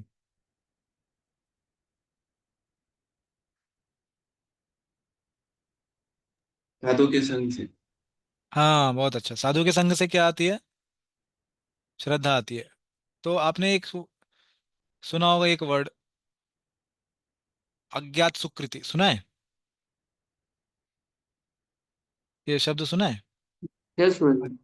अज्ञात सुकृति, हाँ। तो साधु के संग या किसी भी भक्ति से जुड़े हुए विषय के संग में आने से, प्रसाद हो गया, कीर्तन हो गया, तो अज्ञात सुकृति आती है। अज्ञात मतलब क्या हो गया? अज्ञात शब्द का अर्थ क्या है? जो ज्ञात नहीं है ना, है ना? जो ज्ञात नहीं है, सिंपल सी बात है। और सुकृति मतलब क्या है? कि कुछ अच्छा, कृति मतलब कार्य करना, सु मतलब अच्छा कार्य करना, अच्छा कार्य हो जाना। तो अज्ञात सुकृति उसकी बढ़ती है, ठीक है। तो यह जो विधि है भक्ति में आने की, वो कोई चुन नहीं सकता कि मैं यह कार्य करूंगा तो मैं भक्त बन जाऊंगा। नहीं नहीं नहीं, ऐसा नहीं होता है। यह विधि अज्ञात होती है, अज्ञात रूप से चलती है। कोई साधु किसी को प्रसाद दे दिया, उसका व्यक्ति को उसके ऊपर तब प्रसाद लिया उसने, उसको विश्वास नहीं था उसके ऊपर, अज्ञात था उसका, श्रद्धा नहीं थी उसको, उसको पता भी नहीं था ये शायद प्रसाद हो। लेकिन उसकी सुकृति बढ़ गई। तो जब उसका बैंक बैलेंस ना प्रभु जी 100% तक आ जाता है, 100 रुपए तक आ जाता है, तब उसका बोला जाता है कि उसकी श्रद्धा, अभी सुकृति इतनी बढ़ गई कि श्रद्धा हो गया उसको भक्ति के ऊपर। अभी वो जब भक्तों को देखेगा या भक्ति के मार्ग में आने का प्रयास करेगा, तो वो श्रद्धा से आ सकता है। तो यह इसका जो प्रमाण है वो कहाँ पे है प्रभु जी? इसका प्रमाण मैं आपको दिखाता हूँ, दसम स्कंद में है। ठीक है, अभी अंग्रेजी में ही दिखाना पड़ेगा, तो मैं आपको दिखा देता हूँ। ये दसम स्कंद में इसका प्रमाण है, ठीक है, कि कोई भक्ति में कैसे आ जाता है। तो आप पढ़िए और फिर देखिए, आपको दिख रहा है क्या वेदाभ्यास? Yes, Prabhuji. हाँ, तो ये श्लोक देखिए क्या है। भवापवर्गो भ्रमतो यदा भवेत् जनस्य तर्हि अच्युत सत्समागमः, सत्संगमो यर्हि तदैव सद्गतौ परावरेशे त्वयि जायते मतिः। अंग्रेजी में पढ़ता हूँ, हिंदी में बताने का प्रयास करूंगा। When the material life of a wandering soul has ceased, जब किसी जीवात्मा की भौतिक जगत में, भौतिक जगत उसका भ्रमण करने का योग खत्म हो गया है अभी, क्या होता है फिर? वो अच्युत, हे भगवान अच्युत, ही में attain the association of your devotees, हो सकता है उसे भक्तों का संग प्राप्त हो जाए, ठीक है। And when he associate with them, जब उनका उनसे संग होता है, भक्तों से संग होता है, there awakens in him devotion, उसके अंदर भक्ति जागृत हो जाती है। कैसे जागृत होगी, कैसे बोला? एसोसिएशन ऑफ डिवोटीज, ठीक है। Who are the goal, okay, unto you, okay, भगवान आप कौन है? आप भक्तों के उद्देश्य हैं, लक्ष्य हैं। And the Lord of all causes and there effects, और सभी कारणों के कारण हैं आप, और सभी चीजों के आप नियंता हैं, ऐसा है, ठीक है। तो यहाँ पर मैं आपको यही चीज बताना चाह रहा हूँ इस श्लोक से, कि देखिए भक्ति में आने का जो रिजल्ट है कि भगवान के धाम चले जाना वो इतना इतना जल्दी होता है, इसके तात्पर्य में आप पढ़ सकते हैं बाद में। इतना जल्दी होता है कि उसको भक्ति में आने के पहले ही लिख दिया गया कि उसका जो भौतिक जीवन संसार खत्म हो जाता है ना, तब वो भक्ति में आता है। देखिए ऐसा बोला गया है। मतलब भौतिक संसार खत्म होना उसका इतना आसान है कि वो पहले ही बोल दिया गया। ठीक है, इस प्रकार से इसको समझाया गया है। ये एक अर्थवाद कहलाता है। ठीक है, इसको कभी दूसरे टाइम समझेंगे। अर्थवाद कहलाता है मतलब ये इतना श्योर है कि पहले ही बोल दिया गया। अतिशयोक्ति बोलते हैं इसको, अतिशय उक्ति।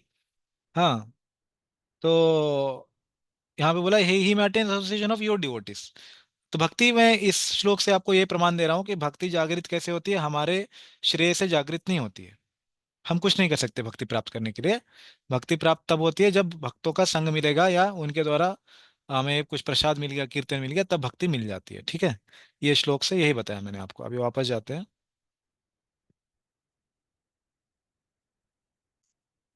हाँ, तो ये जो सिद्ध व्यक्ति है, ये अभी तत्वतः भगवान को कैसे जानेगा? इसकी विधि क्या है? सुकृति। सुकृति इसको प्राप्त होनी चाहिए। ये सुकृति कहाँ से प्राप्त होगी? ठीक है, तो ये जो श्लोक मैंने बताया ना आपको, 10:51-53 था भागवतम का। ठीक है, तो वो उसको जब सुकृति प्राप्त होगी भक्तों के संग से, तब वो भी भक्त बनेगा और वो भगवान को तत्वतः जान लेगा। ठीक है, ये हो गया। अभी इसका तात्पर्य पढ़ेंगे। हाँ, कौन पढ़ना चाहेंगे जो अभी तक नहीं पढ़े हैं? कोई पढ़ेंगे? मैं पढ़ी। हाँ, पढ़िए अ, गीता यहाँ के से। प्रथम 6 अध्याय उन लोगों के लिए है जिनकी रुचि दिव्य ज्ञान में, आत्मा परमात्मा तथा ज्ञान योग ध्यान योग द्वारा अनुभूति की क्रिया में तथा पदार्थ से आत्मा के पार्थक्य को जानने में है। किंतु हम्म। कृष्ण तो केवल उन्हीं व्यक्तियों द्वारा ज्ञेय है जो कृष्ण भावना भावित है। हम्म। अन्य योगी निर्विशेष ब्रह्म अनुभूति प्राप्त कर सकते हैं, क्योंकि कृष्ण को जानने की अपेक्षा यह सुगम है। हम्म। कृष्ण परम पुरुष है, किंतु साथ ही वे ब्रह्म तथा परमात्मा ज्ञान से परे है। योगी तथा ज्ञानी जन कृष्ण को नहीं समझ पाते हैं।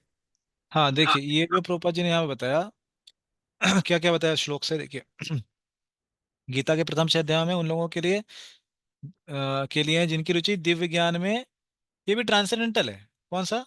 आत्मा का ज्ञान, परमात्मा का ज्ञान, ज्ञान योग, ध्यान योग, अष्टांग योग, ये सब जो है सब ट्रांसेंडेंटल है। क्यों? क्योंकि उससे मुक्ति प्राप्त होती है, स्वर्ग प्राप्त नहीं होता है। कर्म योग जो है वो दिव्य नहीं है, क्योंकि उस सकाम कर्म योग, हाँ, वो दिव्य नहीं है। क्यों? क्योंकि उससे सिर्फ स्वर्ग की प्राप्ति है जो कि भौतिक जगत में ही है। ठीक है, आगे क्या बोल रहे हैं? किंतु कृष्ण तो केवल उन्हीं व्यक्तियों द्वारा किए हैं जो कृष्ण भावना भावित हैं। मतलब क्या हुआ? जैसा मैंने आपको बताया, ये जो विज्ञान का विषय है, प्रभुपाद जी बता रहे हैं, ये विज्ञान का विषय सिर्फ भक्ति योग के द्वारा प्राप्त होता है। यह अष्टांग योग, ज्ञान योग और कर्म योग के द्वारा विज्ञान का विषय प्राप्त नहीं हो सकता है। ये बता रहे प्रभुपाद जी यहाँ पर, समझे? अन्य योगी निर्विशेष ब्रह्म अनुभूति प्राप्त कर सकते हैं। मतलब ये क्या है? निर्वेश ब्रह्मानुसंधान, मतलब भगवान में विलीन हो जाना, अनुसंधान कर लेना भगवान में, ब्रह्म में। हाँ, वो ज्ञान योग का विषय है। वो सब वो सब की प्राप्त कर सकते हैं, अनुभूति प्राप्त कर सकते हैं। क्योंकि कृष्ण को जानने की अपेक्षा यह सुगम है। तभी तो बोल रहे हैं इस श्लोक में, क्या बोल रहे हैं? कि हजारों हजार ऐसे सिद्धात्मा होंगे जिसमें से कोई एक शायद मेरा भक्त बनेगा जो कि मुझे तत्वतः जानेगा। इसलिए यह बहुत ही असुगम है कृष्ण का भक्त बनना। असुगम इस प्रकार से नहीं है कि ये कठिन है, नहीं। यह असुगम इस प्रकार से है कि ब्रह्मांड भ्रमिते कोनो भाग्यवान जीव गुरु कृष्ण प्रसादे पाए भक्ति लता बीज। वो जो वो जो भाग्यवान जीव है ना, वो बहुत ही विरल है। क्यों? वो खुद उसने खुद से अपना भाग्य नहीं बनाया। भाग्य कैसे बना उसका? गुरु कृष्ण प्रसादे पाए, गुरु कृष्ण का उसके प्रसाद मिल गया, इसीलिए वो भाग्यवान बन गया। किसको मिलेगा प्रसाद, किसको पता नहीं। किसके ऊपर भगवान की दया होगी? भक्तों के द्वारा। माधुर्य कादम्बिनी के पहले अध्याय में बहुत अच्छे से बताया विश्वनाथ ठाकुर ने कि यह कोई, इसका कुछ कारण ही नहीं है भक्ति का। भक्ति के कारण सिर्फ भक्ति है। वो भक्तों की कृपा किसके ऊपर होगी उसका कोई भी ये नहीं है, उसका कोई रूल ही नहीं है। किसके ऊपर भगवान की कृपा भक्तों के द्वारा होगी, वो उसका कुछ भी रूल नहीं है। ठीक है, वो माधुर्य कादम्बिनी के पहले अध्याय में बताया है, विश्वनाथ ठाकुर ने बहुत अच्छे से बताया। कि भक्ति का कुछ कारण नहीं है, भक्ति सिर्फ भक्तों के हृदय में जो भक्ति उससे आती है। तो इससे हमें यह जान लेना चाहिए कि यह विरला इस प्रकार से है कि भक्तों की कृपा किसके ऊपर होगी, वह बहुत ही विरल है, क्योंकि भक्त स्वयं ही विरल है। ठीक है। इसने ये नहीं कहा गया कि बहुत ही कठिन माध्यम है, कठिन प्रोसेस है, नहीं नहीं नहीं। भक्ति तो सुखम कर तुम अव्ययम है, बहुत ही आसानी से किया जा सकता है भक्ति। लेकिन वो करने वाले व्यक्ति के लिए जो सुकृति लगती है, भक्तों का संग लगता है भक्ति माने के लिए, वो बहुत ही विरल है, क्योंकि भक्ति खुद स्वयं बहुत विरल है। ठीक है, ऐसे समझना चाहिए। ठीक है, इसलिए इसके लिए ये नहीं बोलना चाहिए भक्ति बहुत दुर्गम है। भक्ति दुर्गम नहीं है, भक्ति बहुत ही विरल है, मिलना बहुत ही मुश्किल है किसी को भी।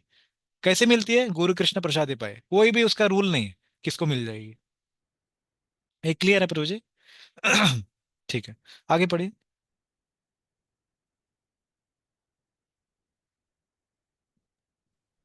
यद्यपि अभक्त गण यह घोषित करते हैं कि भक्ति का मार्ग सुगम है, किंतु वे इस पर चलते नहीं। हम्म। यदि भक्ति मार्ग इतना सुगम है जितना अभक्त गण कहते हैं, तो फिर वे कठिन मार्गों को क्यों ग्रहण करते हैं? वास्तव में भक्ति मार्ग सुगम नहीं है। भक्ति के ज्ञान में हीन अन, अन अधिकारी लोगों द्वारा ग्रहण किया जाने वाला तथाकथित भक्ति मार्ग भले ही सुगम हो, किंतु जब विधि विधानों के अनुसार दृढ़ता पूर्वक इसका अभ्यास किया जाता है, तो मीमांसक तथा दार्शनिक इस मार्ग से च्युत हो जाते हैं। हाँ, तो कोई बोलेगा प्रभु जी भक्ति तो इतना आसान है, मैं तो दिन भर भक्ति करता हूँ, ऑटो चलाते हुए, रिक्शा चलाते हुए, मैं तो भगवान का नाम लेता ही रहता हूँ। ऐसी मनगढ़ंत भक्ति बहुत ही सुगम है, बहुत ही आसान है। हाँ, लेकिन जो दृढ़ता पूर्वक भक्ति की जाती है, संख्या पूर्वक नाम गान जो किया जाता है, 16 माला करना, मंगल आरती करना प्रत्येक दिन, वो बहुत ही दुर्गम है। दुर्गम अर्थात ये नहीं कि बहुत ही कठिन है, उसके लिए विरला है व्यक्ति कोई भी। ठीक है, क्योंकि उनको श्रद्धा है ही नहीं। भक्ति के मार्ग में ऐसे जो मीमांसक और दार्शनिक लोग हैं ना, वो क्यों नहीं सुबह भक्ति में आ सकते, मंगल आरती में नहीं आ सकते, 16 माला क्यों नहीं जप कर सकते? ऐसा नहीं कि वो ऐसे काम नहीं कर सकते हैं, इससे भी कठोर कार्य करते हैं। अगर ज्ञान योगी और अष्टांग योगी को आप देख लेंगे तो हमारे मुकाबले वो बहुत ज्यादा कठोर कार्य करते हैं। कठोरता नहीं है, उनकी इसमें श्रद्धा नहीं है। ठीक है, इसीलिए नहीं करते वो।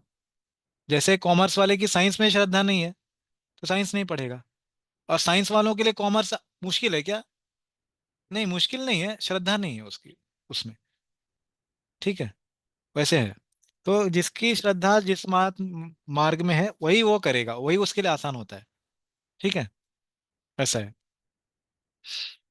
तो अभी ये श्लोक करके हम यहाँ पर रुकेंगे, समय तो हो गया है, 2-3 मिनट और लूंगा। आगे पढ़िए प्रभु जी। ब्रह्मवेता निर्विशेषवादी या परमात्मा वेता योगी भगवान श्री कृष्ण को यशोदानंदन या पार्थ के रूप में कभी नहीं समझ सकते। हाँ, बहुत कभी अच्छे। कभी तो ये देखिए, ये जो मैंने आपको बोला ना तत्वतः, ये है शब्द, ये विज्ञान का विषय है।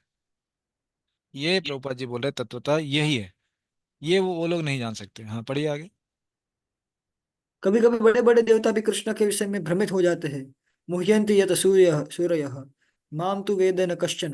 भगवान कहते हैं कि कोई भी मुझे इस उस रूप में तत्वतः नहीं जानता जैसा मैं हम्म। हूँ। देखिए, तत्वतः बोला ना प्रभुपाद जी, तत्वतः मतलब क्या बोल रहे हैं? ये सब बोल रहे हैं, ये है तत्वतः। हाँ, आगे पढ़िए। अतः श्री कृष्ण।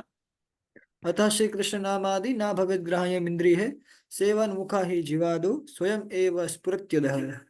हाँ, तो ब्रह्म साक्षात्कार की वे पराकाष्ठा हैं, और वो केवल भक्तगण ही उन्हें तत्वतः जान सकते हैं, ऐसा मैंने बताया ना। सिर्फ भक्ति योग के द्वारा तत्वतः जाना जा सकता है, क्योंकि ये क्या है? ये विज्ञान का विषय है।